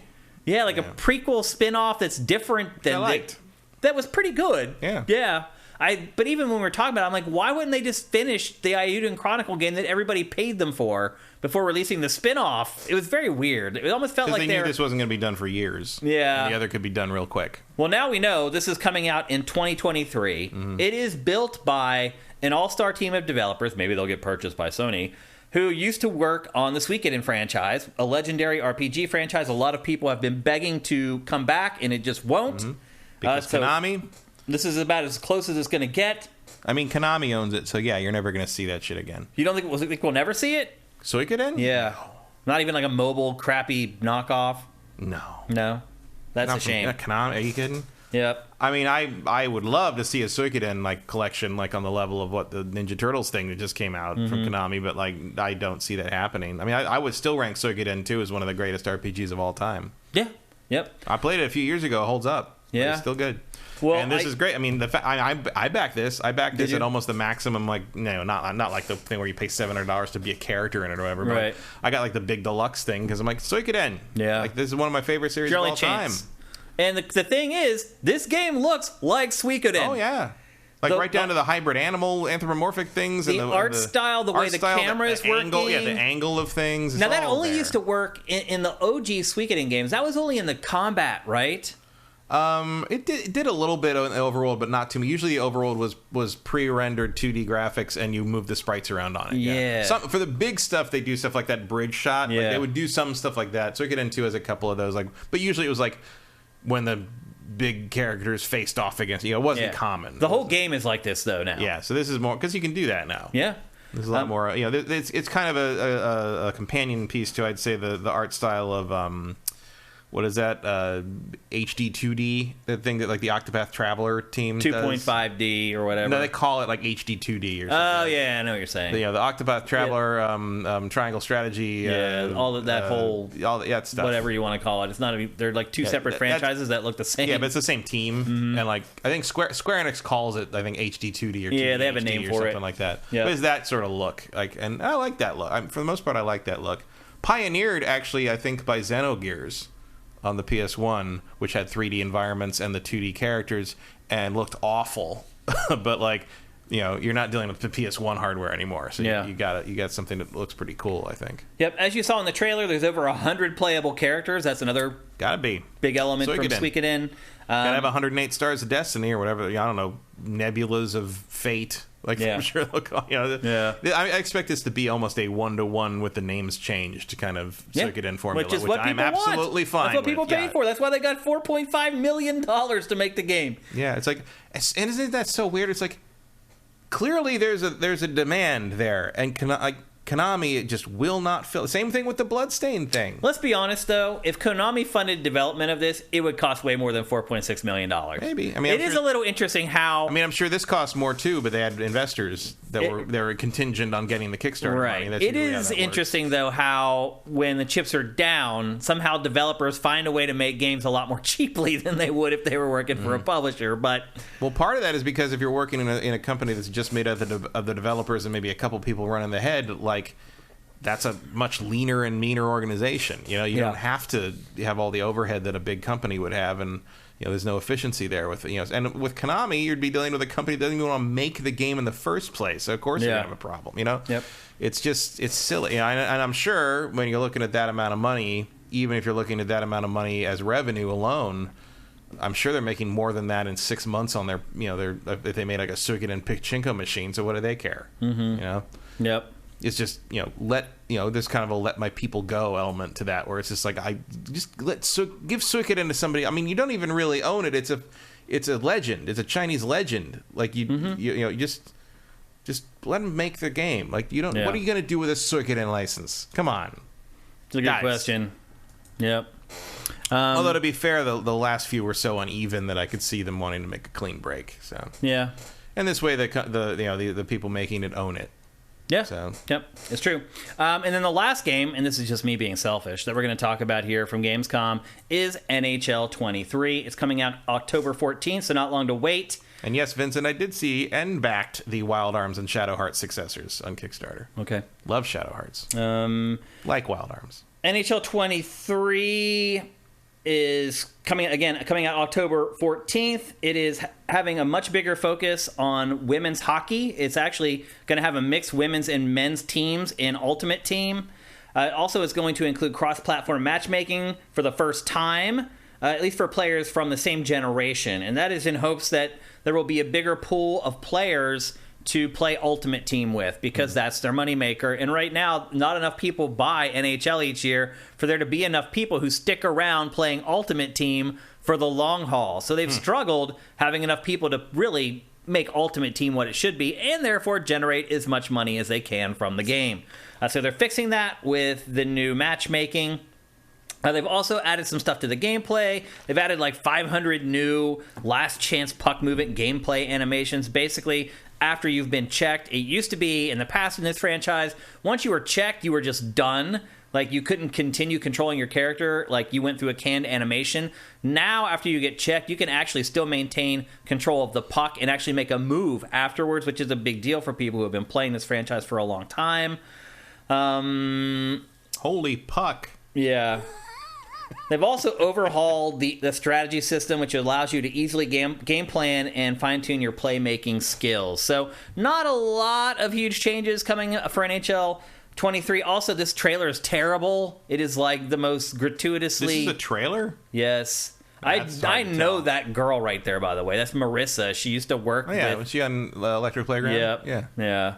And I'll say this, too. She knows hockey. Like, when we would go on trips together... She's from Canada. When we go on trips together, like, we would always end up covering hockey stuff because we both loved hockey. And we'd end up talking about hockey for like 2 hours at dinner, like, whenever we would go to events together. So they got the right person working on the franchise, but I just think this trailer is just awful and trash. But I think they're just trying to spark some kind of excitement in the NHL franchise, because it really has just kind of just lagged behind EA's other sports games for quite a while now. So, and again, that's me being selfish. I realize most of you guys do not give a crap about NHL or NHL 23. But I gave it 2 minutes, and I'm gonna just, you're just gonna have to deal with it. And that's Gamescom 2022. So we talked about all the stuff, and we talked about Gamescom last week for like an hour and a half. Like, when I got home and started looking. I was like, damn, I didn't realize that topic had gone so long. Because they put all this stuff in it. Because it was all in Keeley's show, and what we just talked about was all that was left over for the entire rest of the week. Now, there was other indie stuff, obviously, but as far as like big stuff that we would talk about on GameFace, that's pretty much the bulk of it. And my big takeaway from all of this is that A Plague Tale is a game that I think people are going to end up discovering this year. Even though they may have slept on the first game, I think people are going to discover it this time. It very well could get them acquired by somebody. It's possible. Absolutely. But anyway, that's it. That's us putting the cap on Gamescom 2022. I'm just glad that it happened. And again, I hope that a lot of people came home and nobody gets sick and all that kind of stuff. But it was good to see a convention. Like, seeing that, I was like, E3 is going to happen next year. 100%. Mm-hmm. Unless. I really think, let's go 98%.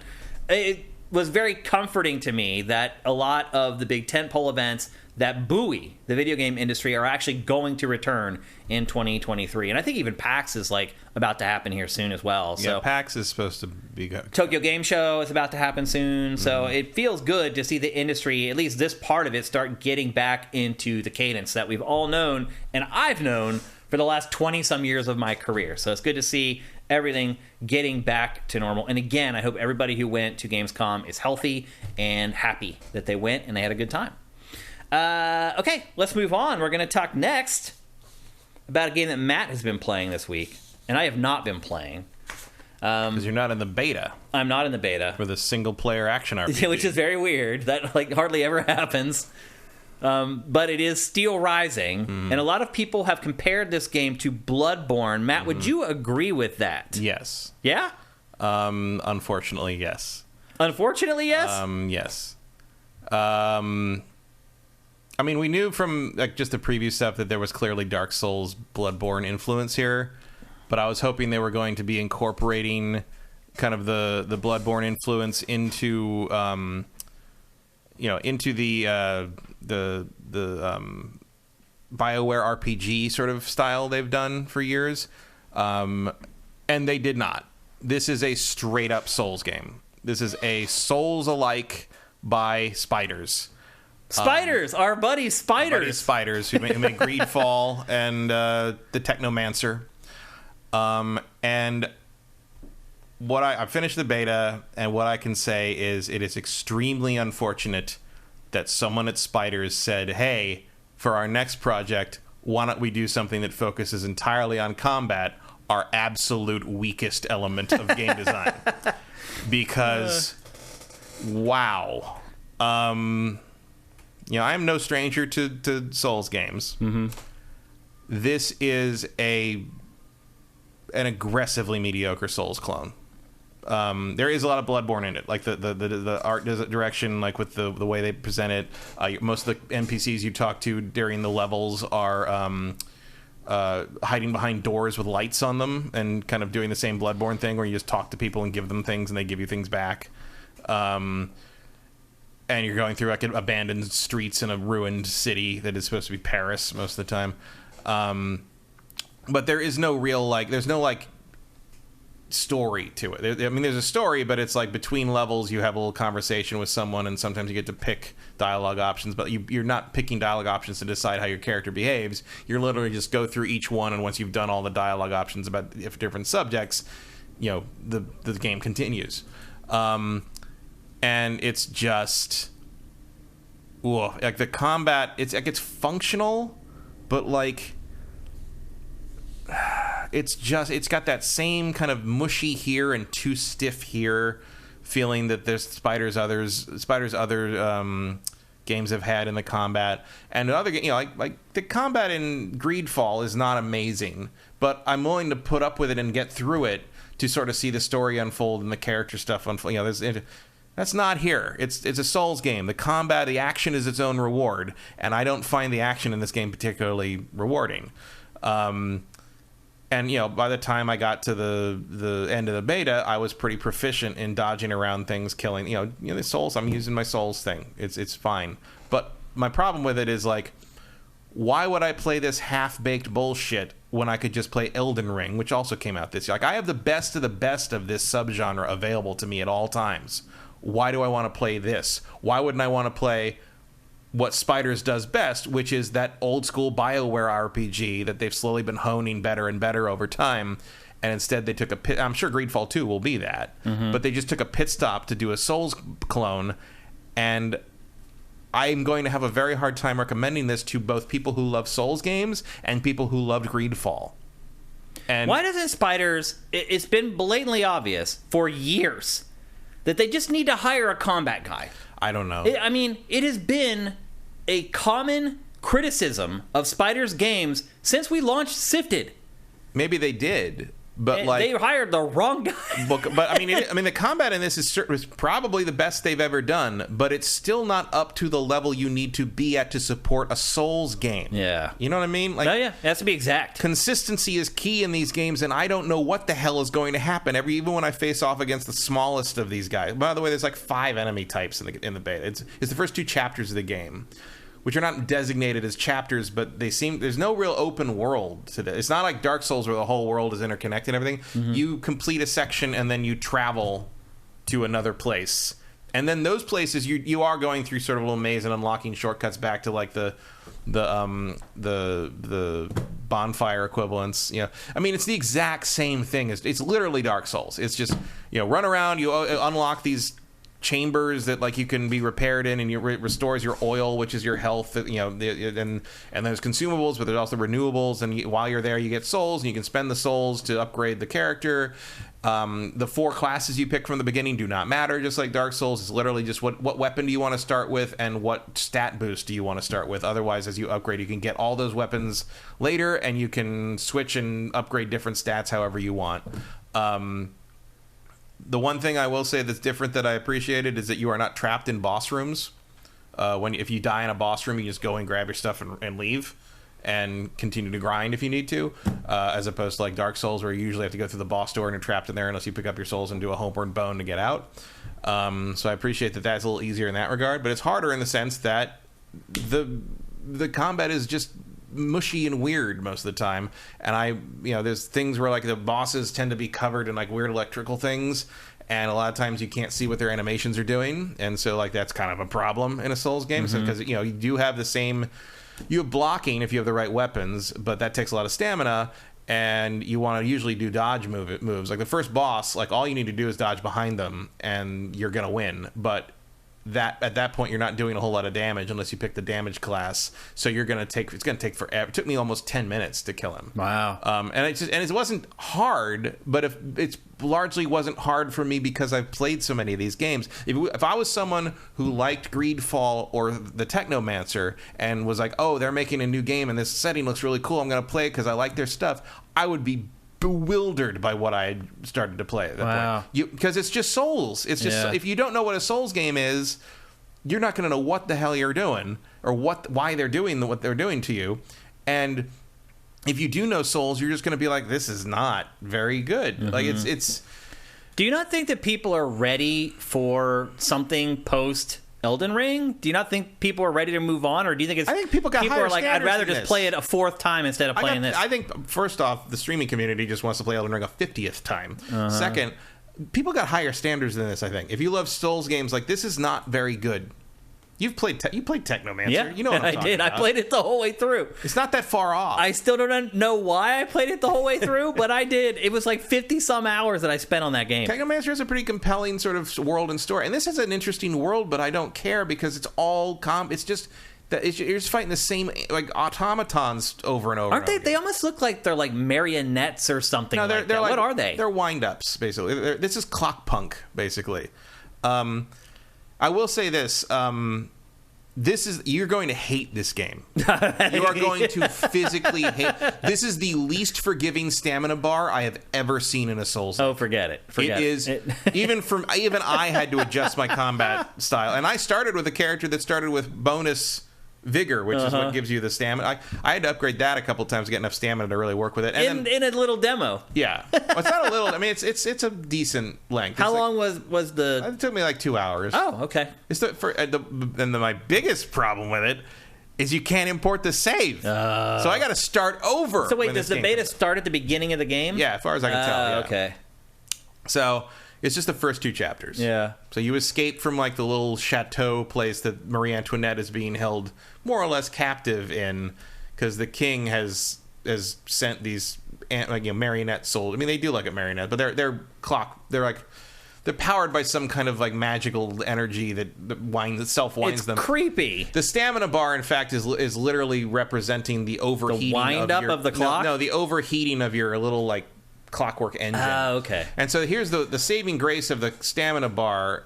Maybe you'll like this. I don't know, but I think mostly it would annoy you.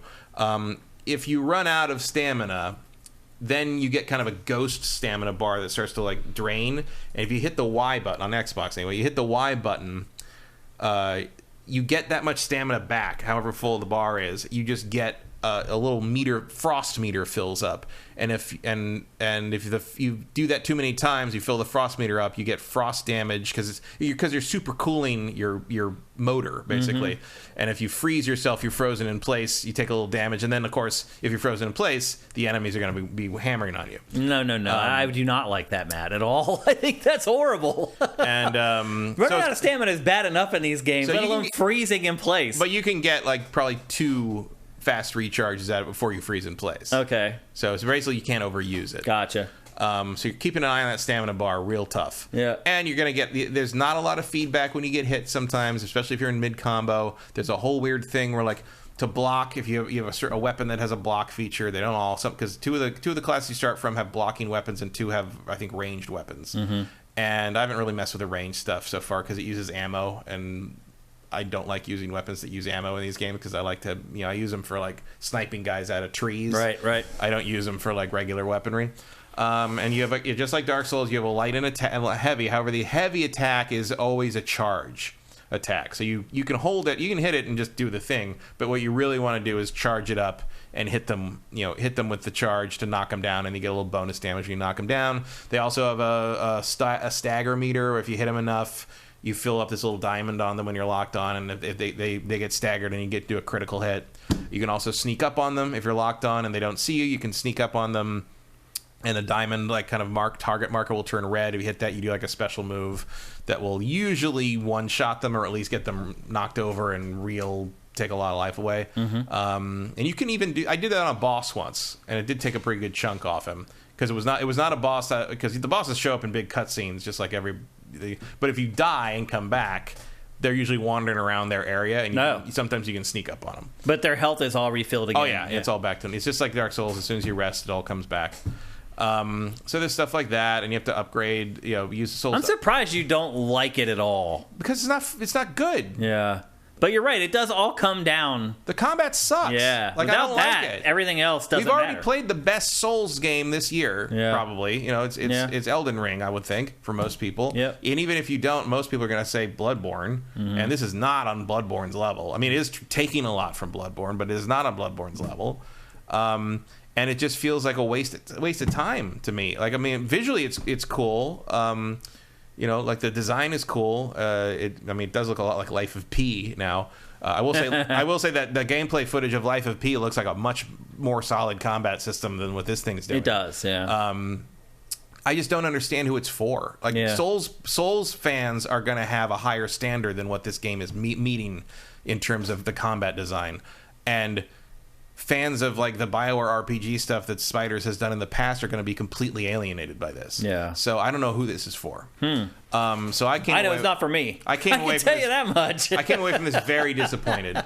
That's a shame. Also, there's like weird presentational things. Like everybody speaks with a British accent, but it's France. So every once in a while, they just throw in French words. What? And they all sound like Gambit. Oh. Like throwing in like random French words into like English style. It's like either have them speak French and subtitle it, or have them speak English. Right. With like a English, they're doing like a British stage accent, but every once in a while they just throw in musha, and I'm just like, so what weird. are you doing? Like, why? It's such a weird choice. It's Spiders, dude. I That's know. Spiders. That is what Spiders does. Yeah. True. And it's just we root for this little studio. We've been rooting for them for forever, and they just can never get over the hump. Yeah, I do not. Yeah. Like, it's not at all what I wanted from them. It is not at all what I want from a Souls-alike. When does it come out? The final. The 8th. The 8th of September? Yeah. I still don't understand why there's a beta. I That's so don't bizarre. know because there's no online Just call component it a as far as I demo can or tell. whatever. Like there's no invasions I mean, Yeah. if there are in the game, you don't get to them in the beta. So what's the beta for? Right. If that's what you're Makes testing. no Like I don't know sense. what. I mean, maybe weird. just because Spiders games are so buggy, they want to see if like 1 million people play it because you get in the beta if you pre-ordered. Yeah. And I'm like, I guess maybe you just want to make sure have early contact with the enemy to see if there's something you need to patch for day one. I don't know. I mean, if that's it, bravo, like cool, like, but like I'm just not. I mean, I will play it when it comes out, but like. As far as Souls clones go, this is not one of the better ones to me so far. I mean, maybe it gets better after because at the end it feels like you're getting a thing that lets you travel around the Paris a little bit more, and so maybe it opens up and there's more stuff to do. But like for now, I'm just like, oh, this is just the same thing I've done, 10, 15 times in other games, but most of those other games are better. Yeah. And I think most people are going to find it frustrating. Okay. If you know Souls games, you're going to be able to get through it, but you're going to be like, well, this isn't as good as From stuff or Neo or things like that.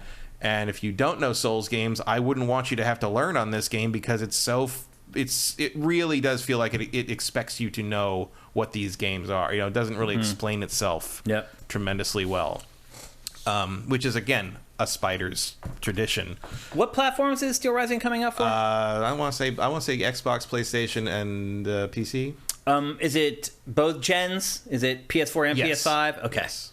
Which that makes sense. I wouldn't And imagine then it looks it. It's some nice. I mean, look, I'm playing on Series X. It looks nice. The lighting's cool. The lighting's good. But like again, not quite top It's shelf. not doing anything that you haven't seen before. Yeah. You know what I mean? Yeah. Okay. There's some cool. And you can. I mean, the character's cool. You can be. You're an automaton, and you get to pick kind of like the designs. I honestly do not like the art style of the game. You can pick the designs of her limbs, and you can choose like the design of her face and the color. You can actually be dark skinned if you want to, which I don't think anybody really knew until the beta came out. Yeah. And you get a lot of cool clothing. Like I'm wearing like a weird sort of, I don't know, like 1700s sort of like pantsuit with a weird floppy cowboy hat and with like, Eclectic. with dual bladed fans that come out of my arms and a whip that catches on fire. Like there's some cool stuff in there. Actually, Vincent says it's next gen only, and I did actually get the lower third right. Next gen only. Yeah, it's only. I swear there was PS5 and Xbox I swear Series. there was a PS4 version that I had to not pick on Amazon. Yeah, Maybe not. I guess not. I mean, when I was looking it up before the show, that's what our website right. said. So there you go. I am a little surprised by that. Yeah, because it doesn't look like it. Doesn't look like you couldn't have done this. Sadly, Matt, there's a lot of games like that. It's one of my biggest pet peeves of this generation of consoles is that we can't get next-gen looking games, unfortunately. So there you go. That's Steelrising again. PS5, Xbox Series, and PC coming September 8th or 9th? 8th. 8th. And I mean, I think the biggest damnation of it is like, I'm not looking forward to having to play that again. Yeah. To get I have back to play to where through I that was. section again. Yeah. Yeah. Because I mean, I guess you're going to have to play it, right? Oh yeah. Because you're not going to play it. I'm sorry, that does suck. You're right. Like every demo at this point should let you carry over your save into the final game. That should just be the way it is. And my guess is that may be why they called it a beta instead of a demo, is because I think a lot of people expect demos now. Okay, 1 second. Bias? Really? What bias? Bias? Come on yourself. What bias? I have played all these games, and this game does not help you at all. And I know the Souls games don't do that either, but that's From's thing, and Spiders is not beholden to doing that. They could have explained this way more, and they don't. And that is a failing of this game. Done. Period. You talking about Delfino? Yeah. I don't know. As if any Souls game explains itself. That's a flaw of the Souls games. It is. And no one has to duplicate that flaw when they make a clone of them. I think he's saying, though, that is a problem, though. Because he's saying, like, No, I had to be he tutored. liked Souls. He liked the game, and he's saying that I'm biased because I'm dinging it for something that From games do. Well, we also I think that's dings- dumb that I From think does he's- that, too. No, he dings From's games for that stuff, too. Like, he's not picking I and see no choosing. reason these games should be these esoteric, impenetrable pieces of like obscuria. I don't think they need to be that. I know that the fandom of From games thinks that that's part of the appeal, but it's not. It's just annoying. And it comes from Demon Souls, which was basically from not being an Atlas's localization, not being able to explain itself well enough. Yeah. How long did it take them to figure out what the world tendency shit meant in Demon Souls? Like they don't do that. I don't. If you're, at least Neo did explain itself pretty well. Yeah, maybe a little too much at times. That was this has been a how-to complaint that I've had with these games all along. Is that they don't explain themselves. No, it's been one of my biggest pet peeves with From Software's games. This is not something that we've just picked and chosen Steelrising to complain about. We've talked about this. There's no reason to continue that tradition. Yeah, it's dumb. If you're not From Software, there's no reason to be weird and obtuse about this And stuff. even if you are From Software, it's time to change, in my opinion. It's time to figure it out. And someone used a great word in chat, esoteric. Mm-hmm. Yeah, there's no need for it. Like, that doesn't make the game better. It's like I've said about the Soul stuff, where it's like everyone goes on and on about the stories and on about the stuff with like the lore of this and that. But then like when you watch one of these videos, it lays out the whole like this is what happened in the backstory to Elden Ring, or this is what happened in the backstory to Dark Souls 2 or Dark Souls 1 or whatever. It's just like, oh, there was a king, and this is a magic thing, and he did a bad thing, and now he's really dark. Yeah, it's like, that's pretty much cares? it. Yeah, I know, like, it is really dumb. Why do I care what all these fucking kings did, and now there's zombies wandering around? Like, who fucking cares? Do you remember though, like in we were talking about Elden Ring, and I was talking about how like there isn't much of a story, and a lot of the times when you would get to the story part, it was just so esoteric that I would just skip past it. And we were watching, and there's stuff in the game to explain who all these people are, but it's like, A, why do you want to do all that? And B, when someone does do all that for me and explains this is what it is, I'm like, that's boring. Well, then like, I was streaming Shane versus Elden Ring, and we got to a part where it had some person sitting there who started this big exposition dump, and I got like 40 seconds into it, and I skipped past it, and someone in the chat was like, you try to say the story isn't anything, and then you skip past the storytelling. It's like, no, I'm telling you, this is not the way to tell a story in a video game to keep the players interested. Like, it just isn't. And even if you are, again, I don't think the stories in those games are very interesting. No, they're very dumb and obtuse, and like they're people romanticize them, basically. Well, because they have to find them. And you have to. It's like a look what I did thing, right? More than like look how good the story is. The story is just sort of, I mean, standard fantasy is being kind, frankly. Yeah. It's a lot of babble, and I don't know how the story is in Steelrising is not really that much because there's only been 2 cutscenes. No, really. That part they got right. I guess there's 3. There's the opening cutscene where they send you out to do your thing, and then there's a cutscene where you find a boat to go to Paris, and then at the end of the second chapter, you find a guy who's in the office of the guy you've been looking for, and I think it's General Lafayette, actually. The guy, we got a lot of streets named after in America, and nobody knows why because they don't know their history. But he's there, and he's like, oh, you might be able to find help over it. The person I just talked to knows this stuff really well. You could go talk to them, and they're over here. Here's the key to his car. Because there's horseless carriages in this because everything's wind up steam powered clock punk stuff. And then you at the end of the demo, the beta, you go and you go get in the horseless carriage and start it up, and then it's like, see you soon. Like it's over. And right when the game's feels like it's about to open up, but probably it's just gonna be like maybe you get to pick one more place to go. The map of Paris is very big and very detailed, so like it seems like there must be a lot of levels. That really turns me off. But so far, makes me want to play the game even less. So far, it's very linear, level to level to level. And again, like unlike Elden Ring, in terms of why I say you'll hate this on top of the stamina bar.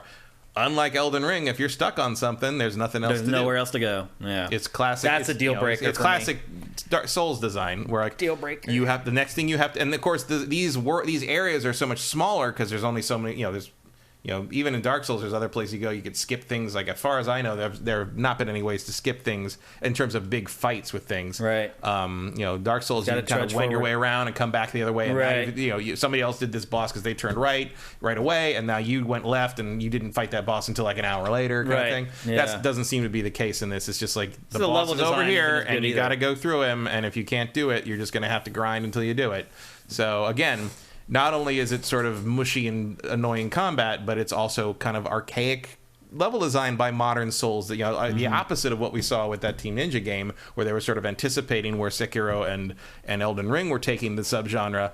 This is just a throwback to not even Bloodborne, because Bloodborne didn't really suffer from that. They had a couple different ways to go. Most places in Bloodborne. Absolutely. Yeah, I got lost in Bloodborne a lot. That's not going to happen in Steelrising, because everything is basically it branches out, but it all comes back to the same point. Gotcha. And there's no real different way to go. You're going to see everything in those, at least in these early areas. Okay. Hopefully, it gets more convoluted later. All right, but I don't know. I would be down for a really like quality Souls alike. And I would be down for another iteration on their BioWare RPG thing, but this is neither of those things. This is just it feels like just like a weird exercise. Mm-hmm. It's like, let's see if we can make a Souls game. Okay, cool. Honestly, it feels like a waste of a cool art direction idea. Like, I would much rather have played the Greedfall equivalent of automatons in the French Revolution. Like, this is not an interesting treatment of this subject to me. Okay. All right, we got to move on. Next up, we're going to talk about a game I played very briefly this week. We talked about it in a very recent episode of GameFace, and that game is Splatoon 3. I told you guys when we talked about it last time that there was a Splatfest demo, beta, whatever the hell you want to call it, happening this past weekend. And it did happen, and I did play it. And we're not going to spend a lot of time discussing this because there isn't that much to discuss. So if you remember the Splatfest, and if you haven't played Splatoon, you have no idea what a Splatfest is. Splatfests are these special events inside Splatoon where you go into like the overworld and you walk up to a little board and you pick which side you want to be on. And typically it's just two sides. It's like, do you like chocolate or vanilla? And you pick one or the other. And then you basically play, if you pick chocolate, you play against Team Vanilla for the next couple days. And at the end of it all, they add up who's won the most matches. And then one side actually wins the Splatfest. Well, for the first time, they gave you three options for this Splatfest. And it was rock, paper, scissors. I chose rock. No idea why. No idea why anyone chose any of those three options. They mean nothing to me. And then I waited. So you could start on the 25th and like sign up and choose the team that you wanted to play for, and then 2 days later they actually had the Splatfest. And I was under the impression that the Splatfest was going to happen and then it was going to finish, and then you were just going to be able to go in and play the game freely, basically play Turf War as much as you wanted.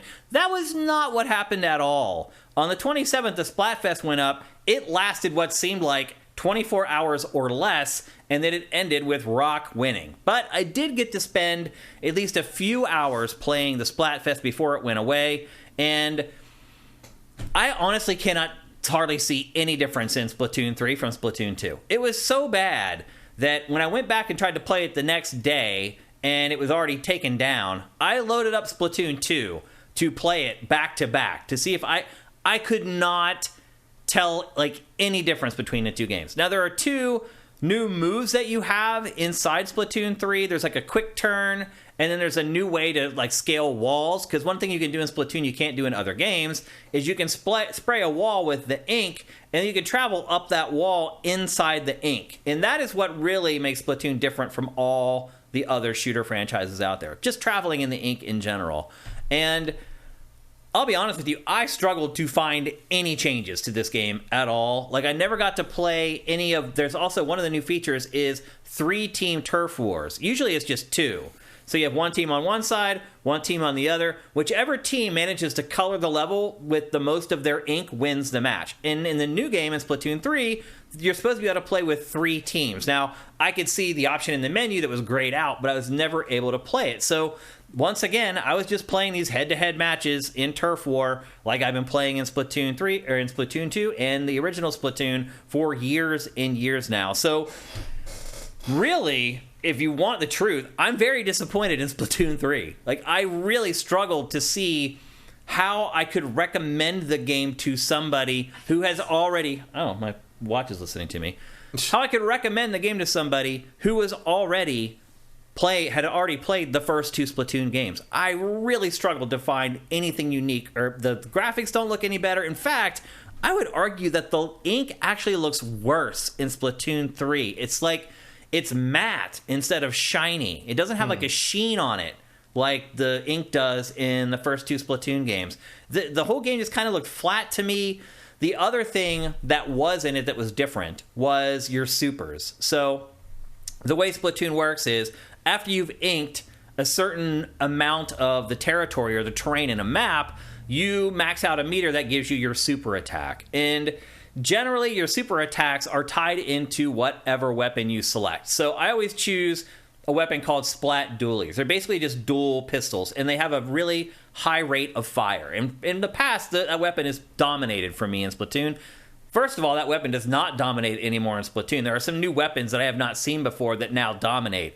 But second of all, with the Splat Dualies, I got this really crappy super that I hated using that was basically like you just turn into a torpedo and went in a straight line, and then if you hit something, you stopped, and then like a little explosion of ink happened around. I think I managed to actually kill somebody one time with that super. And then I changed up to another dual pistols weapon that gave me a different super, and I didn't like that super either. And so I'll just be honest with you. As I said, when I wrapped up playing Splatoon 3, I immediately loaded up Splatoon 2, and I enjoyed it way more. And it wasn't just because I'm familiar with the maps there, because I had not played for a while, and actually ended up playing on some new maps that I had not played in Splatoon 2. So it was very similar to the experience for me in Splatoon 3, and I just preferred the second game better. So I'm really disappointed in it. It's not bad. It's just literally more of the same. And I feel like they could have just kept adding on to Splatoon 2 and maybe waited until they had new hardware where they could really make a splash with the updated version and the new Splatoon 3. The campaign is coming back. It looks like more of the same. The cooperative mode is coming back, and they are improving that in that you can access it at all times if you want to, where in the past you had to wait for very specific moments to try to play cooperatively. They're opening that up so you can play at any time. I do like that, but man, for $60, I really am, after having played it for a good solid day, I really struggle to come up with a bullet point that I would use to sell someone on Splatoon 3. I just do. I can't think of anything any unique selling proposition where I would be like, yeah, buy that instead of buying Splatoon 2 for cheaper. I mean, that's kind of what I thought looking at Splatoon 3 all this time. But I don't know Splatoon well enough to know if that was the nuances and a real impression, a real thing, or if it's just like as someone from the outside looking at it was just like, I don't see the difference here. Yeah. I was in a bar that was playing Splatoon live streaming, like esports stuff. Oh, really? And interesting. I couldn't tell which one it was because you can't. Yeah. Also, I assumed it was 2 because 3 is not out, but maybe if they're doing beta stuff, maybe it was 3. I don't know. Maybe. Also, my wife hates the music in Splatoon, I just discovered. She's like, what is that? I'm like, it's music. She's like, that does not sound like music. Have you ever heard the music in Splatoon? What is it's it? Like, it is obviously music, but like the vocals in it are like, like they don't sing. Yeah, I know what you're being, yeah. And so she was I have heard some of that. It annoyed the crap out of her. She was sitting... that or Power Wash Simulator. What would you prefer? Which one was worse? Yeah. I think Splatoon was worse. The reaction to Splatoon was definitely worse. I don't have as big a problem with the music in it. I was like, it's music. They're just not singing English. She's like, it's annoying. And I was like, okay, fair enough. You should have started singing. I see Ashes in the Hourglass says the music is awesome. I don't know if I'd call it awesome, but it is different. There's really is. I mean, my wife said it. Like, there's no other music that sounds like that. It is very unique. It's hard to even like put the music in Splatoon into a genre. It really is. It does defy like description in a lot of ways, and I think it's polarizing. I think Ashes in the Hourglass loves it. My wife detests it, and I kind of fall in the middle where I'm like, some songs can be annoying, some songs are kind of catchy, but it's all weird. That's kind of Splatoon in a nutshell. It's all weird. So anyway, if you missed out on the Splatfest this weekend, you did not miss much. It ran for a very short period of time. The options were very limited. The full game does come out pretty soon here in the next month, so you don't have to wait too long to play it. And I do not think they're doing another like early access period either. Maybe somebody else knows different on that. But from what I can tell, that was your one shot to give it a go. And I did, and I was not impressed. Do you have any questions about it, Matt? I know you're not a big Splatoon player. When does it come out so we can stop talking about it? Well, at least you know I'm going to play it. Vincent says, I played the 3-team mode, and it wasn't fun at all. You would think that it would be more chaotic. because you're trying to paint over 2 other teams' paint instead of just from one. what I read, like the team in the middle just gets crushed at the outside. I could see that because you have the 2 sides coming and you're in the middle and it's like a sandwich. And they give more people to the middle team, but from what they do? Yeah, from what I saw online on like Reddit and Twitter, like people were just saying like, oh, the middle team just gets housed at the beginning, and it's just a fight between the 2 side teams. Okay. Well, I did not have much fun with it. I went back to Splatoon 2 and had more fun. I ended up playing that for like an extra hour once I jumped back in there. Because, again, there was like a map or 2 that I had never played before. I was like, oh, I'll check these out. Vincent also says, and you can't do that in ink at the same time. Oh, you may not have been able to play it because all the scissors people stopped playing it. Or I guess they were the ones who were put in the middle, maybe. There's also something you had to do to defend. Or because they were so far behind, they knew there was no reason to keep playing. That could be. They're That's looking the at downside of a triple. That's true. You know, if one side gets way far down, there's no reason to. And then you quit. You're never going to catch up. Yeah, so. Yeah, it's true. It's a good point. So, yeah, I'm a big fan of Splatoon, by the way. You guys should know that if you watch GameFace. You've been hanging around Sifted for a while. I like Splatoon. I was not a huge fan of Splatoon 3. So I'm hoping the final game with all the options and the features. Scissors was in the lead at the halfway point of the Splatfest, so they got put in the middle in the 3-way battles, and everybody quit. Oh. Okay. Yeah, makes sense. Yeah. I can see that. Yep. That is another one of those game design not surviving contact with the enemy thing. Yeah. Well, I did choose Rock, and Rock did end up winning the Splatfest. And I think I get like a shirt or something. Like you get a shirt when you start the Splatfest, but they tell you like when it's over, you can't use that shirt in like the normal version of the game or whatever. So yeah, I don't know. Like again, I'd try it if like I got a code for it or something. But I'm not going to spend full price for that. I don't blame you. Sound like a thing I need to do. And I'll be honest with you, Matt, if you've tried the other ones and you didn't like them, you're not going to like this one. That's just the facts. I like Splatoon 1 fine. I played it on the Wii U. It was fine. I don't feel like I need to do it again. You probably don't. Nope. If you didn't like it, you definitely don't need to. So there you go. That's Splatoon 3. Next time we'll cycle back around for this game is when it comes out. And again, it's coming out like the second week of September. So it won't be long, and we'll be talking about it one last time. And hopefully I have better news. Next up, we're going to talk about another game that I played this week, and one that I was pleasantly surprised by. And that game is Destroy All Humans 2 Reprobed. It is a remaster of Destroy All Humans 2. Although they do tweak some things here and there, for the most part, it is just a graphical overhaul. And I will say this, it is an overhaul, Matt. Yeah, it looked like it. It is. They did a lot of work on this stuff. I'm actually shocked at how much work they did on this game because I'm like, why? Both the Destroy All Humans have been ground up remakes, like just like Crash. Yeah, like it just no one cares.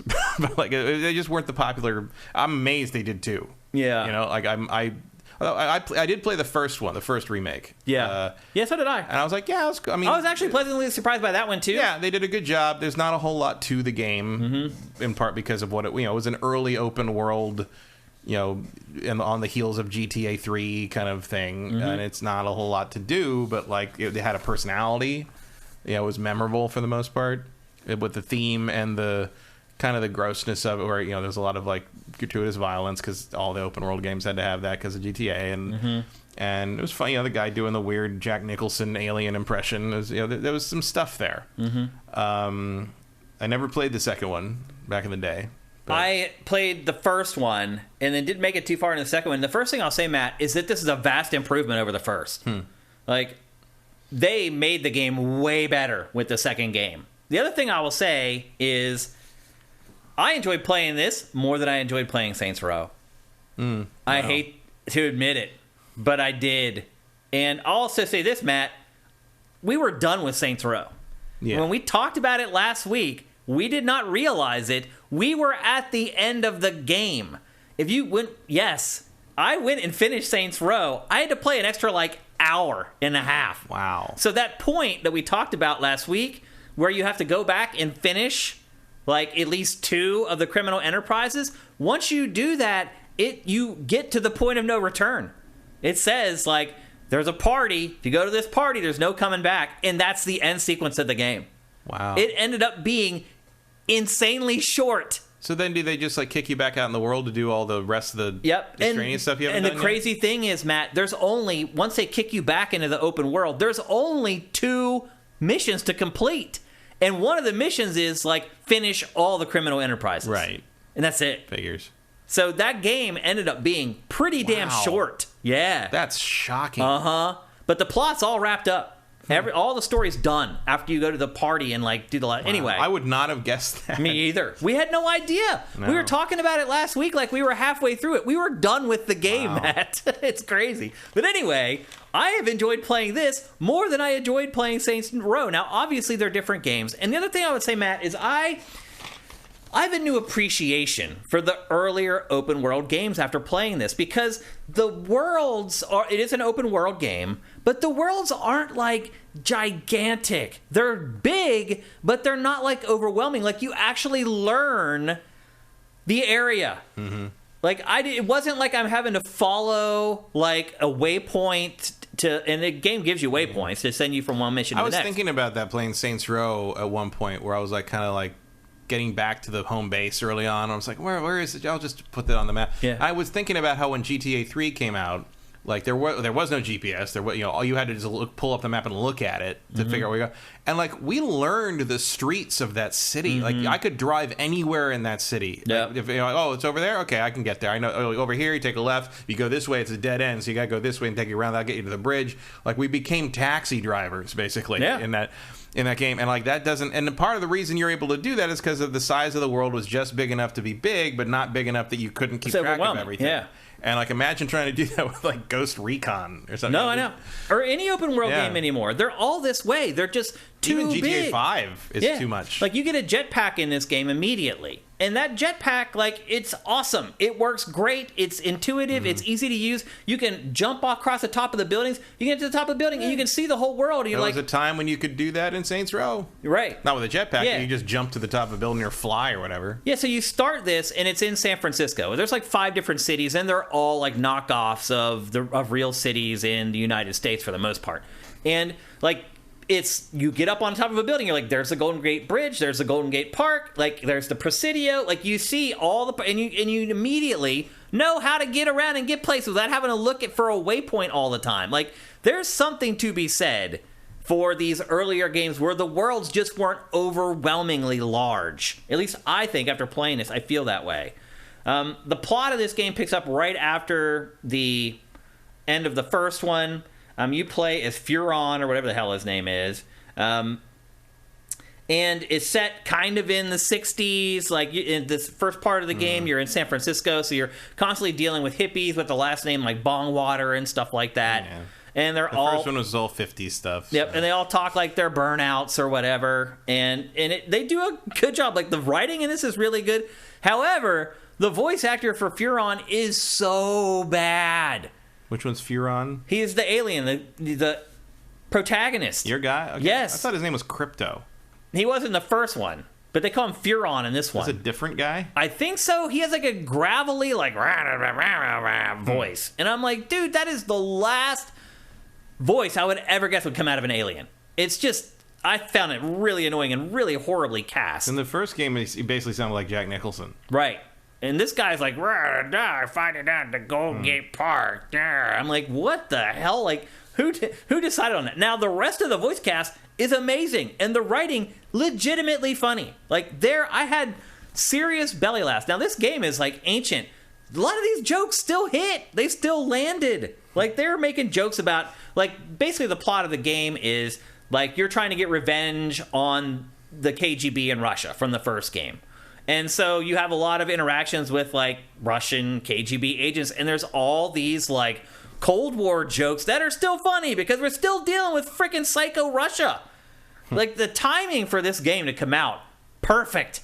Because we're dealing with Russia again right now, and all the jokes in this are all about Russia. And the Cold War, the USSR, and blah, blah, blah.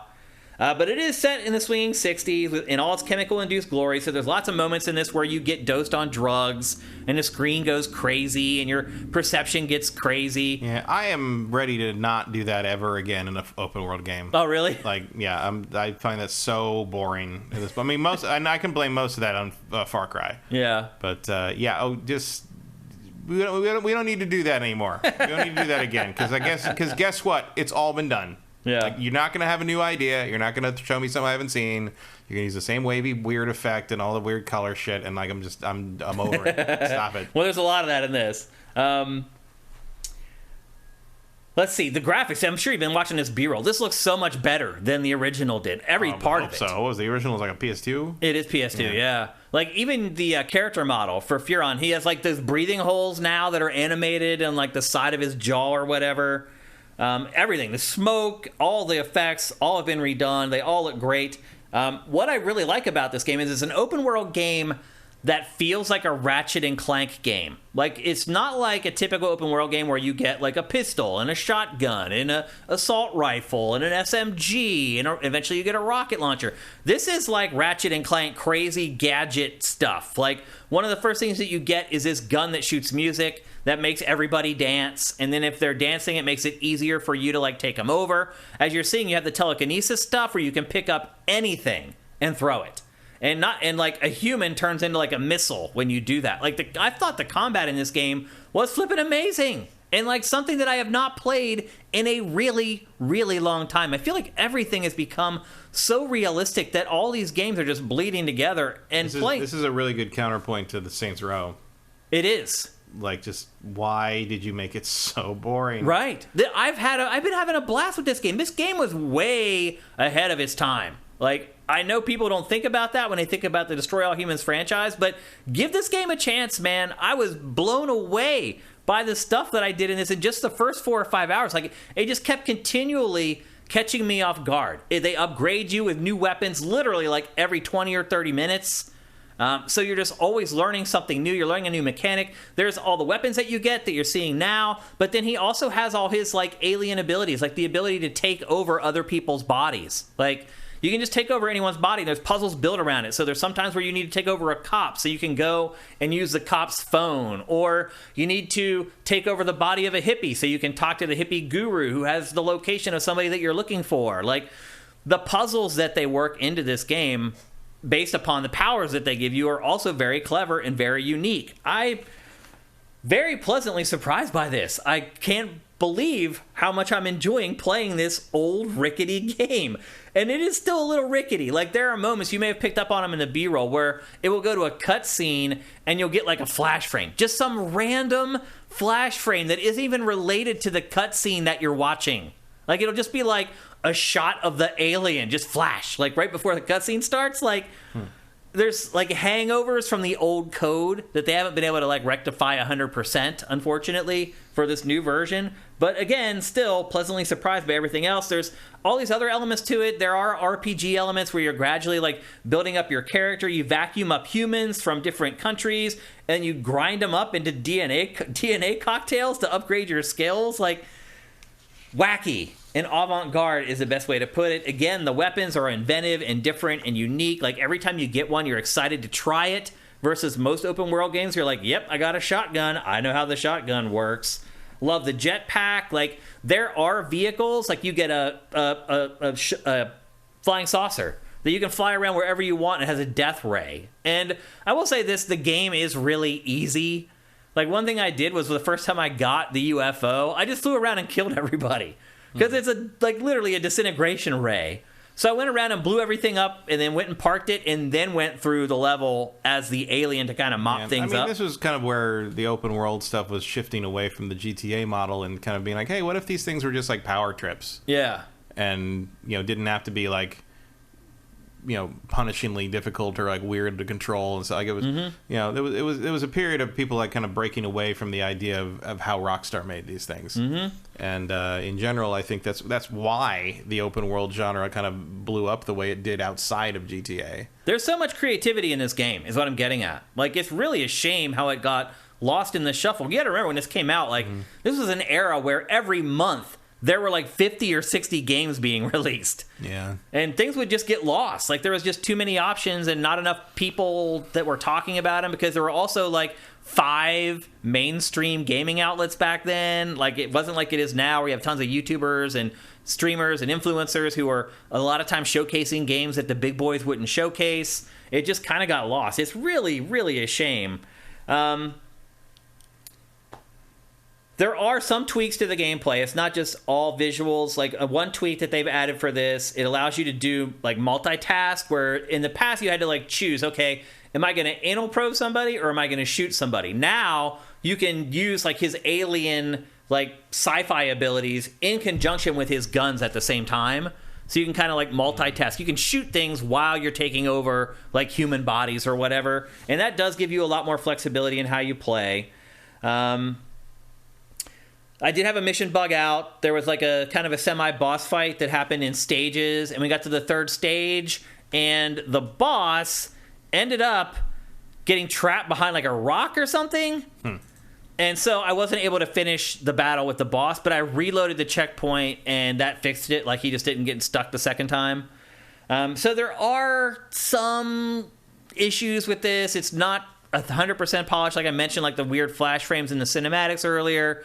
There are parts of it that are still a little bit unpolished, but overall, I've had a blast with this game. I am definitely going to keep playing until something else comes along that I absolutely have to play. This game is $40, and it's a pretty big game. Like, there's 5 major cities that you go to, and generally you'll spend, I don't know, a couple hours in each one. So it's not like an 8 or 9 hour game. It will take you a while to get through it. It is $40, and the other thing too, Matt, that was not the case with the remaster of Destroy All Humans 1 is that this is next gen only. It is PC, PlayStation 5, and Xbox Series X. And the reason that is because you can play the whole game with somebody else locally via split screen. Initially, there is supposed to be 4-player split screen, but now that I have the final version of the game, it only offers it for 2. I don't know if 4-player is going to come later, or if they ended up just having to cut the feature. They couldn't make it work. I don't know. But the build that I have of this game, it is only for 2 players, split screen co-op. And it did just come out today. This is another game that we got review code for, and we were able to play it before it actually came out. It went live today, again, on PC, PlayStation 5, and Xbox Series X. And again, I had a blast with this game, and it is coming out at the perfect time when there isn't a lot of other great games to play right now. So I know it may be surprising that I'm recommending this game, but I am. Like, I really enjoyed my time that I spent with it, and I'm going to keep on playing it. And again, PC, PS5, Xbox Series X.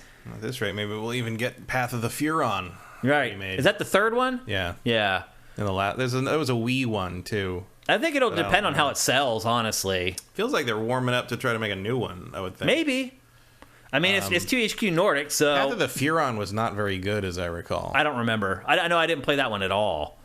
But I had a blast with this one. Again, just tons and tons of creativity. Tons of unexpected things. Like, one of the guns you get makes your enemies bounce around.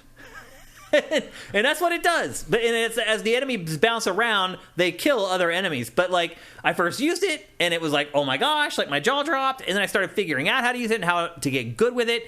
Again, you can pick up anything in the game and throw it. You can pick up a car. You can pick up enemies. You can grab rockets out of midair as they're coming at you and then turn them around and fire them at the enemy who fired the rocket. Like, again, there's just so much cool stuff that you can do in this game that I don't get to do in modern open world games in 2022. So it's a step back in some ways, but I also think that some of the steps back are kind of refreshing. Like having a world that you can actually memorize and learn. I am shocked at how much that impacted me, being able to do that in this game. So that's it. Destroy All Humans 2. I would say it is a remaster and not a remake. But they did do a drastic job on the graphics. It's like night and day from the PS2 version of the game to what you're getting now. And there were just very slight tweaks to the gameplay, but otherwise it pretty much plays the same, which also means that if you want, you can go back and use guides from the original game, and they should be able to help you in this one as well. So anyway, there you go. Destroy All Humans 2 Reprobed. Next up, breaking news this morning. We got the first information on the next Assassin's Creed. The Assassin's Creed that we all thought was going to be called Assassin's Creed Rift.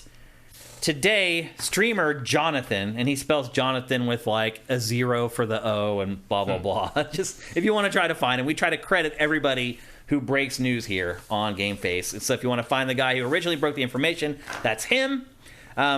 He has leaked a bunch of details about the new game, and most of this information, I will add, has been corroborated by Jason Schreier from Bloomberg, which means that generally 95% certainty that this information is legitimate. First big thing is that it's now called Assassin's Creed Mirage, and it is set in Baghdad, and it stars one of the characters from Valhalla. How do you pronounce his name? Balim? He is the star of the game. However, he is a young buck in this. He's like a child growing up. I think at a certain point, before the game finishes, he does become an adult. Yeah, he starts as a thief and joins the Hidden Ones, and basically is the origin story of the older assassin guy in Valhalla. Mm-hmm. So, do you like that character? I thought he was interesting. Like, he's, they don't really get into him too much. He's just sort of, and there's a period where you're like, do I trust this guy? Like, even the protege assassin is sort of like, I don't know much about him, really. Yeah. Like, it's like that kind of thing. It's an interesting move. Also interesting that clearly they're getting rid of a lot of the RPG elements. You're not going to be choosing your character, switching, picking gender, or like whatever. You are playing an established character in the mythos. Basim. Noxator reminds me. Okay. Yeah. It takes place in Baghdad between the years 870 and 860. As Matt said, it's a return to basics. It has no RPG elements or leveling system whatsoever. How do you feel about that, Matt? Do you think you're going to miss it? I mean, I like the RPG elements, but I also think this return to sort of a more Assassin's Creed 1 influence is good. Yeah, I agree. I'm especially for something that's being kind of billed as a not a full-fledged big event game, but more of a smaller game. I think that's a good. If you're going to make it more of a go into the cities and there's crowds and blade in the crowd stuff, if you're going to take influence from Assassin's Creed 1, which the leak says that they are, good. I'd like to. I don't want the big sprawling RPG version of this franchise to go away because I like those. Mm-hmm. But I like this too. I think there's room for both. I agree, and I hope that they continue with this kind of two-pronged approach. I hope that they have one set of games that are pared down a little bit, a little more simple, and then they also continue to create the gigantic sprawling action RPGs that they've been making for the last few entries as well. Couple other notes. There are no dialogue choices. Yeah. How do you feel about that? That's Assassin's Creed. Yeah. You're going back to basics, back to the old format. That's Assassin's Creed. They kind of have to do it. Yep. No gender choice. Yeah. Like I said, he's an established character. I get it. Yeah, I guess since he was debuted in the other game, you can't have a female version. You're telling a story about an established character, that's fine. Yeah. But if it's going to be a new character with no ground rules, let me create it. Yeah. I'd agree with that. Eagle Vision returns. I feel like that never really completely disappeared. I always felt like there was some different permutation of it. There is, but it's been the kind of the drone thing. For the ancient trilogy, it's been almost like a Ghost Recon thing where you switch up to the. This sounds like it's more going to be, the way Altair did it. Yep, and I'm okay with that as well. And it is Basim. And he was from Valhalla, and you play him as a youth, and he has a weapon called a string dagger. So that just sounds like a dagger on a rope to me. That's what it sounds like. Maybe. So a dagger that you can use and throw and then retract and get it back, which I think is pretty cool. It's almost like a hook shot that's a dagger, I guess. Yeah.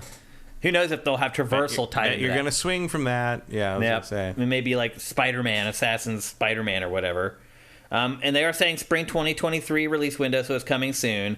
And the other rumor is that a remake of Assassin's Creed 1 will be coming as part of the season pass for the game and built on what was created for Rift, Mirage. How do you feel about that? I think I could use it. Yeah. It is crazy that we're getting to the point where Assassin's Creed can be remade. 15 years. It's insane how quickly time is flown by. And they're starting to come around timeline-wise, too. But, they're only like a few hundred years away. Right. Yeah, that's true. Point. That's pretty crazy to think about, actually. Yeah. And that's the one. I like Assassin's Creed 1. I still liked it a lot at the time. I still like it. I played it 5 times.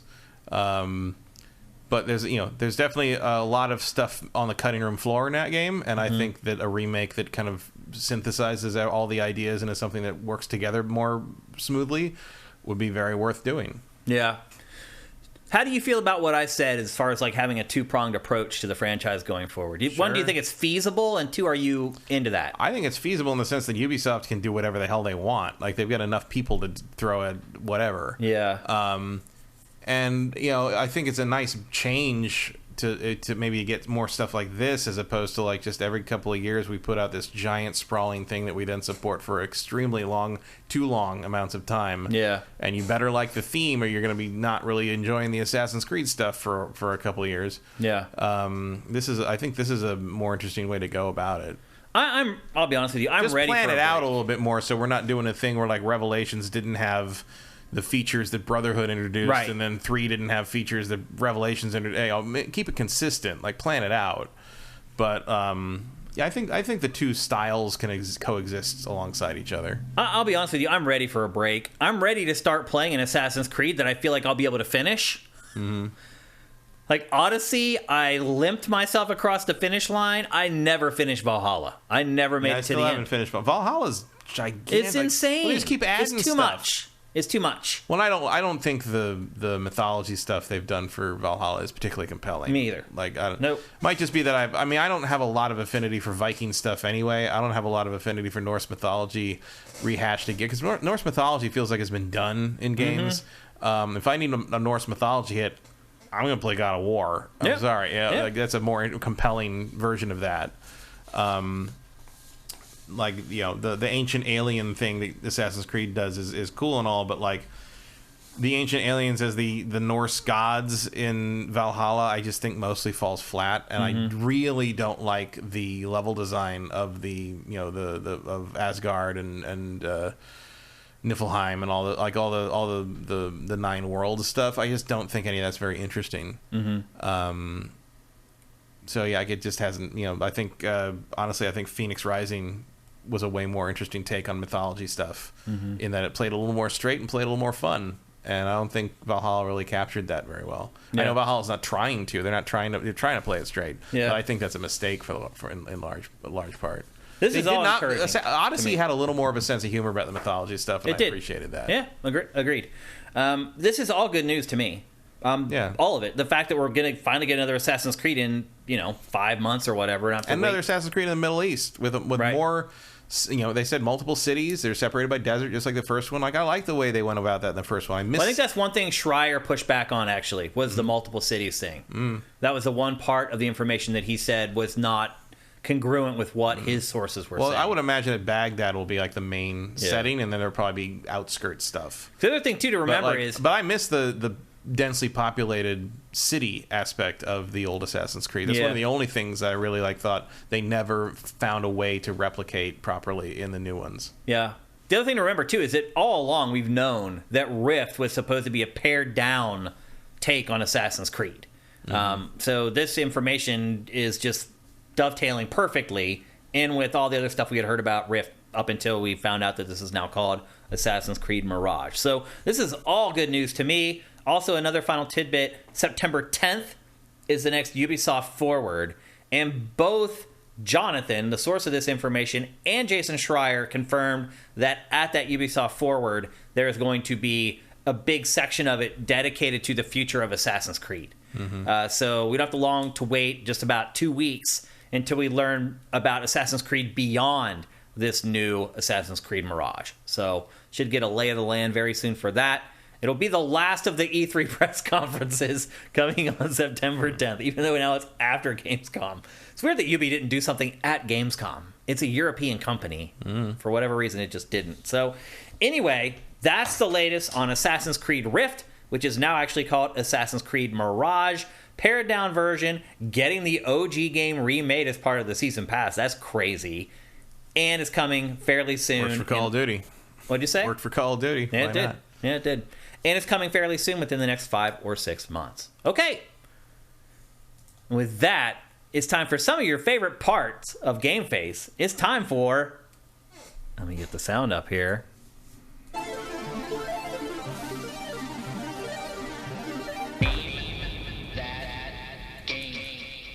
All right, so Name That Game is a little game we play here on GameFace where I show you 5 screenshots of a video game and you need to guess the name of the game. You need to guess it before Matt Kyle. You win all ties. A couple notes before we get going. You cannot play if you've already won this year. Do not type anything at all. Just sit it out, chill out, go play the game that we gave you when you won for 5 minutes while everyone else plays. Just say Body Harvest already. Where is he? Where's Emperor Dread at? Typing of the Dead. That's Justin's, apparently. That's the one he's going to use. Actually, where is Emperor Dread? Is he not in the chat today? He must not be. I don't recall seeing him. Or he would have already typed it in. No, it's not Body Harvest. It is not Typing of the Dead either. So anyway, if you've already won this year, do not play. Let somebody else win. This is all about having fun. Emperor Dread, they say he's here. He's just chilling out. He must not be paying attention. Another note is we turn on slow mode, and Vincent has done this already, to play Name That Game. And basically that means that you can only send one message every minute. So if you're sitting there right now saying, oh, I'm just going to just spam the chat with random game titles hoping that I guess it right, that will not work. Make sure your guesses count. You only get one per minute. And once you send one, you got to wait 60 seconds before you can send another one. So make sure you make your guesses count. And with that, I think I've figured out how to explain Name That Game in a much shorter version than I've ever explained it before. And hopefully I'll remember to do it next week as well. Well, we won't be here next week. But anyway, it's time for Name That Game. Matt, are you ready? Sure. It doesn't matter. I haven't gotten it in forever. They're too good. When you're playing against like hundreds of people, you shouldn't win.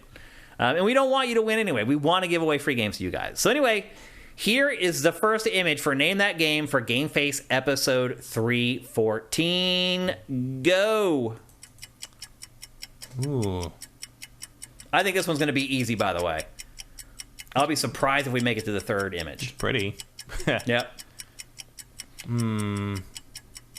Pokemon Red and Blue, that's a no. Far Cry 2, no.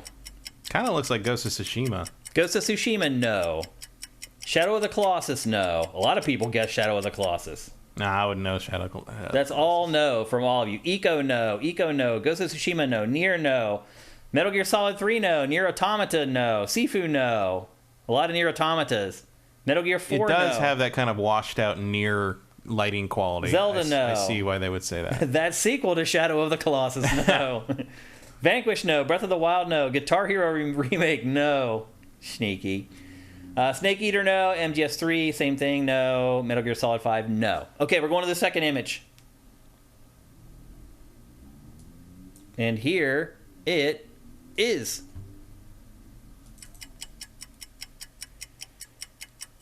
Is it Eco? They already guessed Eco. No, it's not Eco. That's a sequel to... Fox and Crow just got it. Oh, that's somebody did say the sequel to Shadow of the Colossus. What'd you say? Well, I didn't say the real name. What, The Last Guardian? Yeah. Because Sub Sam Jam said that sequel to Shadow of the Colossus, which I assume they mean Last Guardian. Oh. Doesn't count. Too bad. You don't say the name, it doesn't count. Too bad. The Fox and Crow got it. It is The Last Guardian. Now I'll show you that first image again, and maybe rings a bell. Here no, it has that art style, too. I knew this was going to be an easier one, because it is a very definitive art style. Here's the third image. And notice on the left there, I just gave you a little bit of the feathers there so you could pick up on it. And then here's the fourth image. And there are those like weird things that you use for all the puzzle solving. And I just gave a little bit of a piece of that. I don't want to give the whole thing away there. And then here's the last image that would have totally given it away, where you can see his silhouette and all the feathers. At least I think it would have given it away. Well, there you go. Congratulations to the Fox and Crow. Great job, man. Make sure that you send us a DM here on Twitch, or you can send me a DM on Twitter. I'm at Dinfire. Or you can send the site a DM on Twitter at Sifted Games, or you can go to sifted.net and send me a DM on the site at Shane. Any of those ways you can get at us, and we will hook you up with your free game courtesy of Swanland, who you should all thank in the chat. He just hit me up with another collection of game codes yesterday, so we can keep going with Name That Game. Everybody thank him so we can keep having fun with this. I have fun doing it, and it seems like you guys have a lot of fun playing as well. I still never saw Emperor Dread jump in here anywhere, though. Maybe he had to go somewhere. Yeah, could be. Anyway, Great Got an job. empire to run. Can't be here every time. He's got to go play Body Harvest. Anyway, great job, the Fox and Crow. Congratulations once again. And make sure you send us that DM so we can get the code out to you, and you'll get your free game. We do have a little bit of time for some Q&A here. Let's bring up the chat and see what you guys are asking, if there is anything. Here we go. From Justin Horman, what are your thoughts about that weird story about EA being acquired by Amazon? That was actually a topic in today's show that I cut after we got the information about Assassin's Creed. So funny that you would bring that up. Do you think that was a where's the smoke, there's fire kind of thing? Yes, I do. Yeah, absolutely. Yeah. I don't think that just came from nowhere. No, we've been speculating on that for a while now, and I think wheels are in motion on that. I do wonder what Amazon... They denied that real fast, you notice. Yep, I do wonder what Amazon thinks it will get from that acquisition. I wonder what anyone thinks. I mean, again, back catalog. Yeah. Like, there's a lot of properties EA is sitting on that I think a lot of people would like to do something with. Yeah. Not Sir, thank you for Twitch Prime. That's awesome. Yeah, I do think it's where there's smoke, there's fire kind of thing. I think eventually I'll be pretty surprised if we don't see some actual movement on that from someone. Maybe not Amazon specifically, but someone in the next 6 months. Clearly, there's discussions being. Well, it may have kicked other potential suitors into gear. They'd be like, oh crap, Amazon's thinking about... That could have been why it was leaked. That's absolutely right. Sometimes they do stuff like that on purpose. Yeah. But yeah, CNBC says that was not the case because, and remember, Comcast, NBC Universal was the first suitor for EA. So all CNBC did was just go to the people who had been handling the discussions when they tried to acquire it, and they all said, no, this is hogwash. So it could be that NBC Universal is also like trying to put down the flames. That would also be a weird pick. Yep. Let's see. The Boomafoo with the Crack Bros. Hey, Matt, what do you think of Dwayne Johnson expressing hope for an eventual crossover between the DC Extended Universe and the Marvel Cinematic Universe? And the question for Shane is, what would be your game of the forever? Because I know Matt's is No Man's Sky. You don't have to ask me a question if you ask Matt one. It's totally fine. What do you think about The Rock, Matt? I mean, I think he's just talking. I guess it could happen if Warner Brothers inevitably melts itself down and Marvel buys DC, which is not as far-fetched as it once was because I did not see Warner Brothers crashing and burning itself under the Discovery bosses the way they are so far. It's astounding. They're losing so many billions in market cap right now, and it's for no reason. There's no reason. They just wanted to save $3 billion, and they've dropped the value of the company to a degree that I just did not possibly predict. And there's rumors that like the reason Shazam 2 and Aquaman 2 got delayed is because they can't afford to market them. Oh, geez. And they're hoping the revenue from Black Adam and other movies will give them the cash they're living hand to mouth. They might be. Wow. There's some people who got laid off that are basically saying that that's what's happening. That's bad. Which would be astounding. That's embarrassing. Yeah. As for the there's some bad blood there, and Warner Brothers doesn't play nice with anybody really, so like I can't see that crossover. I mean, DC and Marvel would have been talking, informally. The people that work there, obviously, they don't hate each other.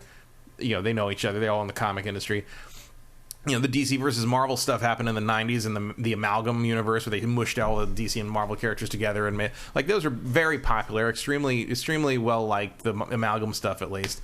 And like you talk about today to younger people, and they can't believe it even happened. But yeah, back then Warner Brothers still owned them, but there wasn't the acrimony between them. There wasn't the billions of dollars at stake for the movie business and all that. It wasn't there. Yeah. I do not see any kind of crossover like that happening. Unless at some point Marvel/Disney acquires DC. Yeah. And then they can start integrating things because those universes are not compatible the way the DCEU has been portrayed. Like you can't crossing over Zack Snyder Superman with Marvel Avengers is like, you might as well just have Thanos come back at that point because Superman is a villain in those movies. And also, from the Marvel perspective, never align yourself with a loser. What does it get you to cross over with those. Yeah, movies. why? Nothing. It's going to do nothing. Marvel no good. No, this is all to help There's DC. no benefit there. Yeah, it's like no, I don't. I mean, it's all very well and good for Dwayne Johnson to talk about that because it would help him a lot because he's in the DC side. I have no reason to believe that Marvel wouldn't welcome him as another character on their side. I'm sure there's places to put The Rock in the Marvel Cinematic Universe that do not involve having to engineer a how crazy is it that he's not a part of it already? Yeah, I don't know. I don't know what the deal is there. He's a musclehead. Like, he should have been in it a long time ago, really. There's a lot of the characters he could have played are a little more niche. They're not leading roles. Yeah. But you could find some, with the X-Men coming in. Do you think that's why? Do you think he's think so. I need a leading role, or I'm not going to do it? He wants a leading role of a major superhero. He wants to be a good guy. He wants to have a franchise. He's The Rock. He wants a franchise. I know. He's not. I don't think he's going to get it with Black Adam. But he's also talking about how he should fight Henry Cavill as Superman. And I'm like, Henry Cavill's not coming back as Superman, dude. It's over. Like, I know they got the people talking about like, oh, Affleck's back. The Snyderverse is back. No, Affleck came back to shoot 2 cameos because they're not going to get Flash out until like 2024, if ever. And that's what sets up that Michael Keaton was Batman, and Michael Keaton was supposed to be Batman in those other movies, and now it doesn't make sense that Michael Keaton play Batman in those movies. And Ben Affleck was kind enough and willing to take a whole truckload of money to come back and shoot for one day to do stuff to make it work, to play Batman and Aquaman and these other things. Like, that's all that is. Yeah, they're just plugging holes with like all the. It's unbelievable what's happening there. Like, they can't even. You finally almost get everything together, and then and you figure out a way to pivot the whole universe. And then you get the guy, and then you get the person playing Flash like kidnapping people allegedly. It's like so weird. It really is. It just seems like it's cursed. Like, at this point, the story around the Flash movie is way more interesting than whatever the Flash movie's about. Yeah, it's pretty insane. We'll see what they do with it. That's gonna be more interesting than whatever happens in that film. But no, I do not think that is a thing that's going to happen. At this point, I'd be surprised if they were even able to bring back the DC versus Marvel books in print. Yeah. There's no agreement there. There's no alignment between Disney and Warner Brothers at this point. There will never be until maybe ever. Like I said, I think there may come a time when Warner Brothers has devalued itself so strongly in a bid to be bought by somebody that they kind of piecemeal sell off DC and maybe Warner Brothers Interactive, or at least the individual developers. There was already talk of doing that earlier, which apparently is not in the cards now because Warner Brothers Interactive is one of the few departments in the black now. So in the new evaluation, who knows? Who knows at this point? Yeah. My game of forever, it's gotta be Ocarina of Time. And I think as time goes on, it just gets further solidified, because I think a lot of people assumed, okay, Ocarina of Time was a great game, and it kind of laid the template for how 3D games would be played. But I think most people assumed that over time, we would find better ways to do a lot of the things that the way we did them in Ocarina of Time. And that has not turned out to be the case. Still, the way the lock-on and all the elements of that game, the way that they work, are still being used today. Real-time cinematics. Back then, all the cinematics on PlayStation were all pre-rendered, these CG things that just played off of the CD. Obviously, the way Nintendo decided to do cinematics for Ocarina of Time is the way that the future would be foretold. Now, almost all cinematics are real-time. That's the industry standard. There are just so many things in Ocarina of Time that are still being used in modern 3D development. I think if you update the graphics, the only thing that really feels deficient by modern standards in Ocarina is the combat. Yeah, like everything else is pretty much still the way we're making games. Yeah. It's pretty insane. Also, my game of the forever is not No Man's Sky. My favorite game of all time is Shadow of the Colossus. Okay. No Man's Sky would probably be my top 10 though. Yeah. Anyway, I think that's a pretty easy pick. It's just, when I started in the industry, I launched my fan site when I was in college in 97, and it was an N64 and Dreamcast site. I never would have dreamed that a game that would come out a year later, that I would be sitting here 20-some years later talking about that game still as something that is still a template for how games are made. It's mind-boggling. There's not a lot of stuff from a quarter century ago that holds up. Go play some of those other 3D games and then come back and talk to me about it. You go play Glover and tell me there's a god. It's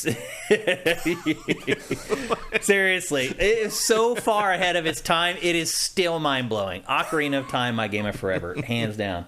Ashes in the Hourglass. What's the toughest challenge you've completed in a game Mine would be getting the hell ending in Spelunky. That's a good one. I mean, I can't even begin to fathom. Like, you guys, you don't understand. Like, games used to be so hard. All of them. Like, you could make a game, if it played itself, it would probably take an hour and a half or 2 hours to complete it. But they're so hard that it would take us days and days to finish these games. So I could go back to, like, the 15th level of River Raid or whatever. Like, games were just so much harder. There were Apple IIe games that took me years to finish. I mean, just any of those, the older games are way harder. Even harder than, like, Dark Souls and Elden Ring, like, all that stuff. Like, games just used to be way harder than they are now. Yeah, it would have been like finishing Double Dragon on 1 quarter. Stuff like that. Shinobi on 1 quarter. Yeah. I used to do like 1 quarter arcade stuff. Arcade games. Just having to be able to finish like a game with $1 or whatever. Yeah. Like, that took freaking skill, man. Or the final puzzle of BattleTech: The Crescent Hawk's Inception was the most obtuse. I don't even remember that. It was like a strategy RPG from on the Apple and the Commodore and I think maybe the Amiga. It was a rip off to some degree because the whole plot was you were trying to find this cache of hidden convertible mechs, which were literally the transforming jets from Robotech to get off the planet. And when you find them, it's over. Like, you never get to use the transforming mechs. But the final puzzle was finally got to your dad's like secret like underground base thing, and you had to solve some star map puzzle to open the door that got you into the cache to get and you just take them and fly away basically, and that's the end of the game. The star map puzzle, there's just no fucking clue how it works. And you have to like activate star, deactivate, and it's like multiple screens wide, and it took me years. I would play through every once in a while. I was like, I'm gonna play Crescent Hawk's Inception. Try it again. Yeah. And I must have been the 7th, 8th, 9th time I played it. I figured it out. Yeah. And I'm like, I finally got the transfer, and the game was over. Yeah. I was but that was very hard, just in the sense that there was no way to. If you were stuck on something like that in 1987. There's nothing. I didn't know anyone else who owned the game. I didn't know any. You better hope you had friends. There was no internet to look around. That was it. Like, you were stuck. There was no hint book because it was too minor of a game. There was a wireframe dungeon crawl game that wasn't wizardry. It looked like wizardry, but it's like a Vectrex style game. It's all just wireframe, black and white, and you just went through these dungeons and like. Eventually, you'd run into a wizard, and like it took us almost 2 years to beat that effing wizard. I cannot remember what the name of the game was, but just stuff like that, man. I mean, there were a lot of games like that. There were, yeah, but a lot of stuff like that is what I would say. From Swanland, do you think we'll see a Prince of Persia entry within the Assassin's Creed universe, like Matt said would be interesting in a previous episode? No. I'm really wondering if I think that would work, the Prince is done. Like, sounds like Prince of Persia is gone. I mean, even this remake that they're supposed to be working on, like, that's dead as far as I can tell. Yeah, it seems like it's just gone. Like, really, what's happened is that Assassin's Creed Assassin's Creed supplanted Prince of Persia. Yeah, I mean, it just replaced it. The original Assassin's Creed was supposed to be a Prince of Persia game. Yeah. And they basically took one more shot with that 2008 one with starring Nolan North and as Nolan North as the Prince of Persia. Yeah. And that was that. Yep. From Sneaky, flying back from Japan in a few days. You're in Japan right now. It's weird time for you. You must be up either. What time is it actually? So it would be 10 hours before. But tomorrow. Yeah. So you're like in the middle of the night there. You must have never got caught up on like your jet lag. Have a safe trip though. Should I play Pokemon Diamond or Arceus to keep me sane, or something else? I tend to like Pokemon every few years, but not sure which one is better. I would play Arceus because it's different. So if you've played a lot of Pokemon already, if you want something a little bit different, I think that's your choice. But Pokemon Diamond is fine if you just want to play the traditional, more style of Diamond Pokemon. might be better on a plane. Yeah, I'd agree with that. Yep. Yeah, maybe that's your pick. Less fine aiming. Yep. One from Vincent. With all your desire for a new Ninja Gaiden, what do you think of Wanted Dead? I have not checked it out enough to know. Yeah, I haven't seen it. Unfortunately. Steady decline. Do you think Volition might be done if Saints Row sales are terrible? It might. Yeah, I don't know. I mean, it's Embracer, so probably not. I would also argue that it might be deserved. I mean, it's hard to remember a studio that's been around that long that released a game as inept as Saints Row. Yeah, I'm not sure I don't know if a lot of key people are gone or like. I don't know. I mean, frankly, I'm stunned that Agents of Mayhem didn't kill that franchise dead. How did it survive? Yeah. I don't know. So I don't know. I mean, I'm sure because Embracer came in and was like, hey, let's try this thing that worked before, and Yep. I mean, we'll see what sales look like. I guess not like they have a lot of competition. Yep. From Drifter J, Shane, are you interested in Warzone 2 at all, or have you moved on from that type of battle royale? I haven't moved on from battle royales at all. I try them all usually when they come out, so I will try Warzone 2. But I tried the first Warzone, and what I found was that I just preferred to play Team Deathmatch. Like, to me, Team Deathmatch is the purest form of online shooting. It's like, it's us versus you, who can kill the other guy more often without having to worry about or objectives and all this other crap going on. To me, Team Deathmatch, purest form of online competition for shooters. So I tend to stick with that. Like, I played the first Warzone for a few days, and that's usually the extent that I play most battle royales. I usually play until I win. That's usually how it works. Once I figure out how to manipulate a battle royale into a point where I can beat it and finish first, that's usually where I kind of lose interest in it. I know it's weird. A lot of people may get invigorated by that and be like, well, I want to do it again. Like, I always feel like I've solved some kind of a puzzle when I finish first in a battle royale. But I will give Warzone 2 a chance, absolutely. And maybe we can get together and we can play together. I am Dinfire on everything, by the way. If you guys want to add me to your friends list on any console, that is my gamer tag. See if you guys have any more. You guys are talking a lot amongst yourselves, but not many questions. Gohan Rage, thank you for Twitch Prime, man. That's awesome. I appreciate it. Okay, I think that's it. Sneaky thanking us for a great show. Thank you for being a great part of the chat, as always, every week. And again, I hope you have a safe trip back home. A couple things before we go. As I said at the beginning of the show, there is no GameFace next week. I think as I'm sitting here now, I'm pretty confident that there's just not going to be a show. Because I hate pushing a show to a Friday and then trying to do another one on Tuesday. Even just doing the show last Wednesday and doing another one on Tuesday in 6 days makes it more difficult. You'd be surprised how that one day you can get an extra story or two that makes the show a lot easier to put together. So there, again, I am going on a legit leaving LA vacation for Labor Day weekend. I'm going back to Pennsylvania, which most people would not think is a vacation if you live in LA. Maybe I should have a staycation. But I'm going back to Pennsylvania. Not being covered in snow will feel like a vacation. Yeah. Well, it's hot as balls there, Matt. It's like 100 degrees there right now, like 95% humidity. It's going to be that like here too. Yeah, I know. It's getting hot here too. So anyway, yeah, I'm gone for Labor Day, and I don't get back until next Tuesday. And I need a couple days to play games before I can come back and talk to you guys. So chances are there's probably not going to be an episode next week. You got to put yourself through Steelrising. What'd you say? You got to put yourself through Steelrising. Yeah, exactly. The good news is when we do come back, we will have a few games to discuss, not the least of which will be The Last of Us Part 1, which comes out in a few days here. So we will be a little late getting on that one, but I think for the most part we should be okay. We'll miss you guys, obviously. But anyway, no show next week, and then we'll be back the following week. If you're watching the show on YouTube or you listen to the show on any of the podcast services, and it's on all of them, it would be great if you could check out our Patreon. It's at patreon.com/sifted. That's SIFTD without the E. You can pledge $1 a month, bajillion dollars a month, whatever you want, and we appreciate every dollar, everyone who contributes there. We know you guys by name, and we appreciate all of you guys very much. It would be very helpful. We are propped up 100% by our Patreon, and so if we don't get money there, we're not getting it anywhere. So if you can go check that out, that would be great. If you have no money, you can help us out with Twitch Prime. If you're an Amazon Prime member, you can give us a free $2.50 every month. Most of the people watching this stream already get it because they do it live.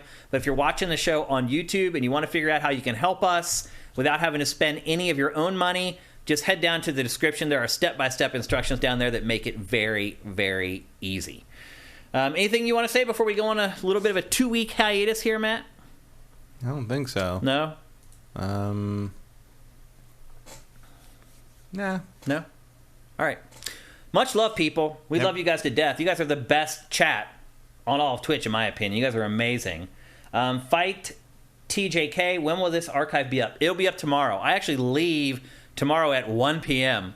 So it is going to be a scramble to get this episode up before I leave. But I promise you that it will happen. If I have to stay up all night tonight, it will definitely happen. So the archive will be up tomorrow, as always. So don't sweat that. I will say it's funny that from this angle, because I got the monitor here, so I don't see the bottom of your shirt. So all I see is the black and then the yellow. And so I constantly look over and think you're in a Star Trek uniform. Oh, This is FC Barcelona. Yeah, I know it's a football shirt. Yeah. Because if you look at this, it's just a stripe. It's a yellow stripe, but I can't see the yellow. Well, the shirt's kind of cool too because the stripe kind of. So you just look like you're working for Jordy in the engineering. I actually love this jersey because the yellow actually fades from like a dark yellow to lighter, and it's actually on like an angle. And if I put you can see the illusion. Like if I put my arm down, like I think the soccer jersey is brilliant.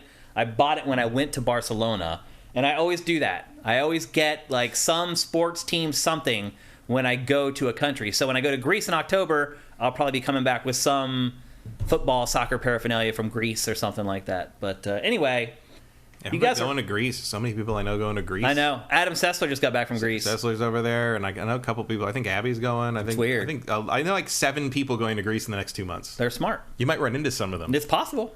It could happen. Anyway, much love to you guys. You guys are awesome. All our patrons, everyone who shows up for our live streams, I love you very much. But I will not miss you while I'm finally taking some time off. It's not even really all that much time because Labor Day weekend is a 3-day weekend, but any amount of days that I can get and to catch up and see my mom and some of my family will be awesome. So hopefully you guys you can handle life without us here for a couple weeks. I need some time off. I'm sure you guys understand it. Everyone understands it. Everyone needs some time off. But we'll see you on the other side. GameFace is up and out.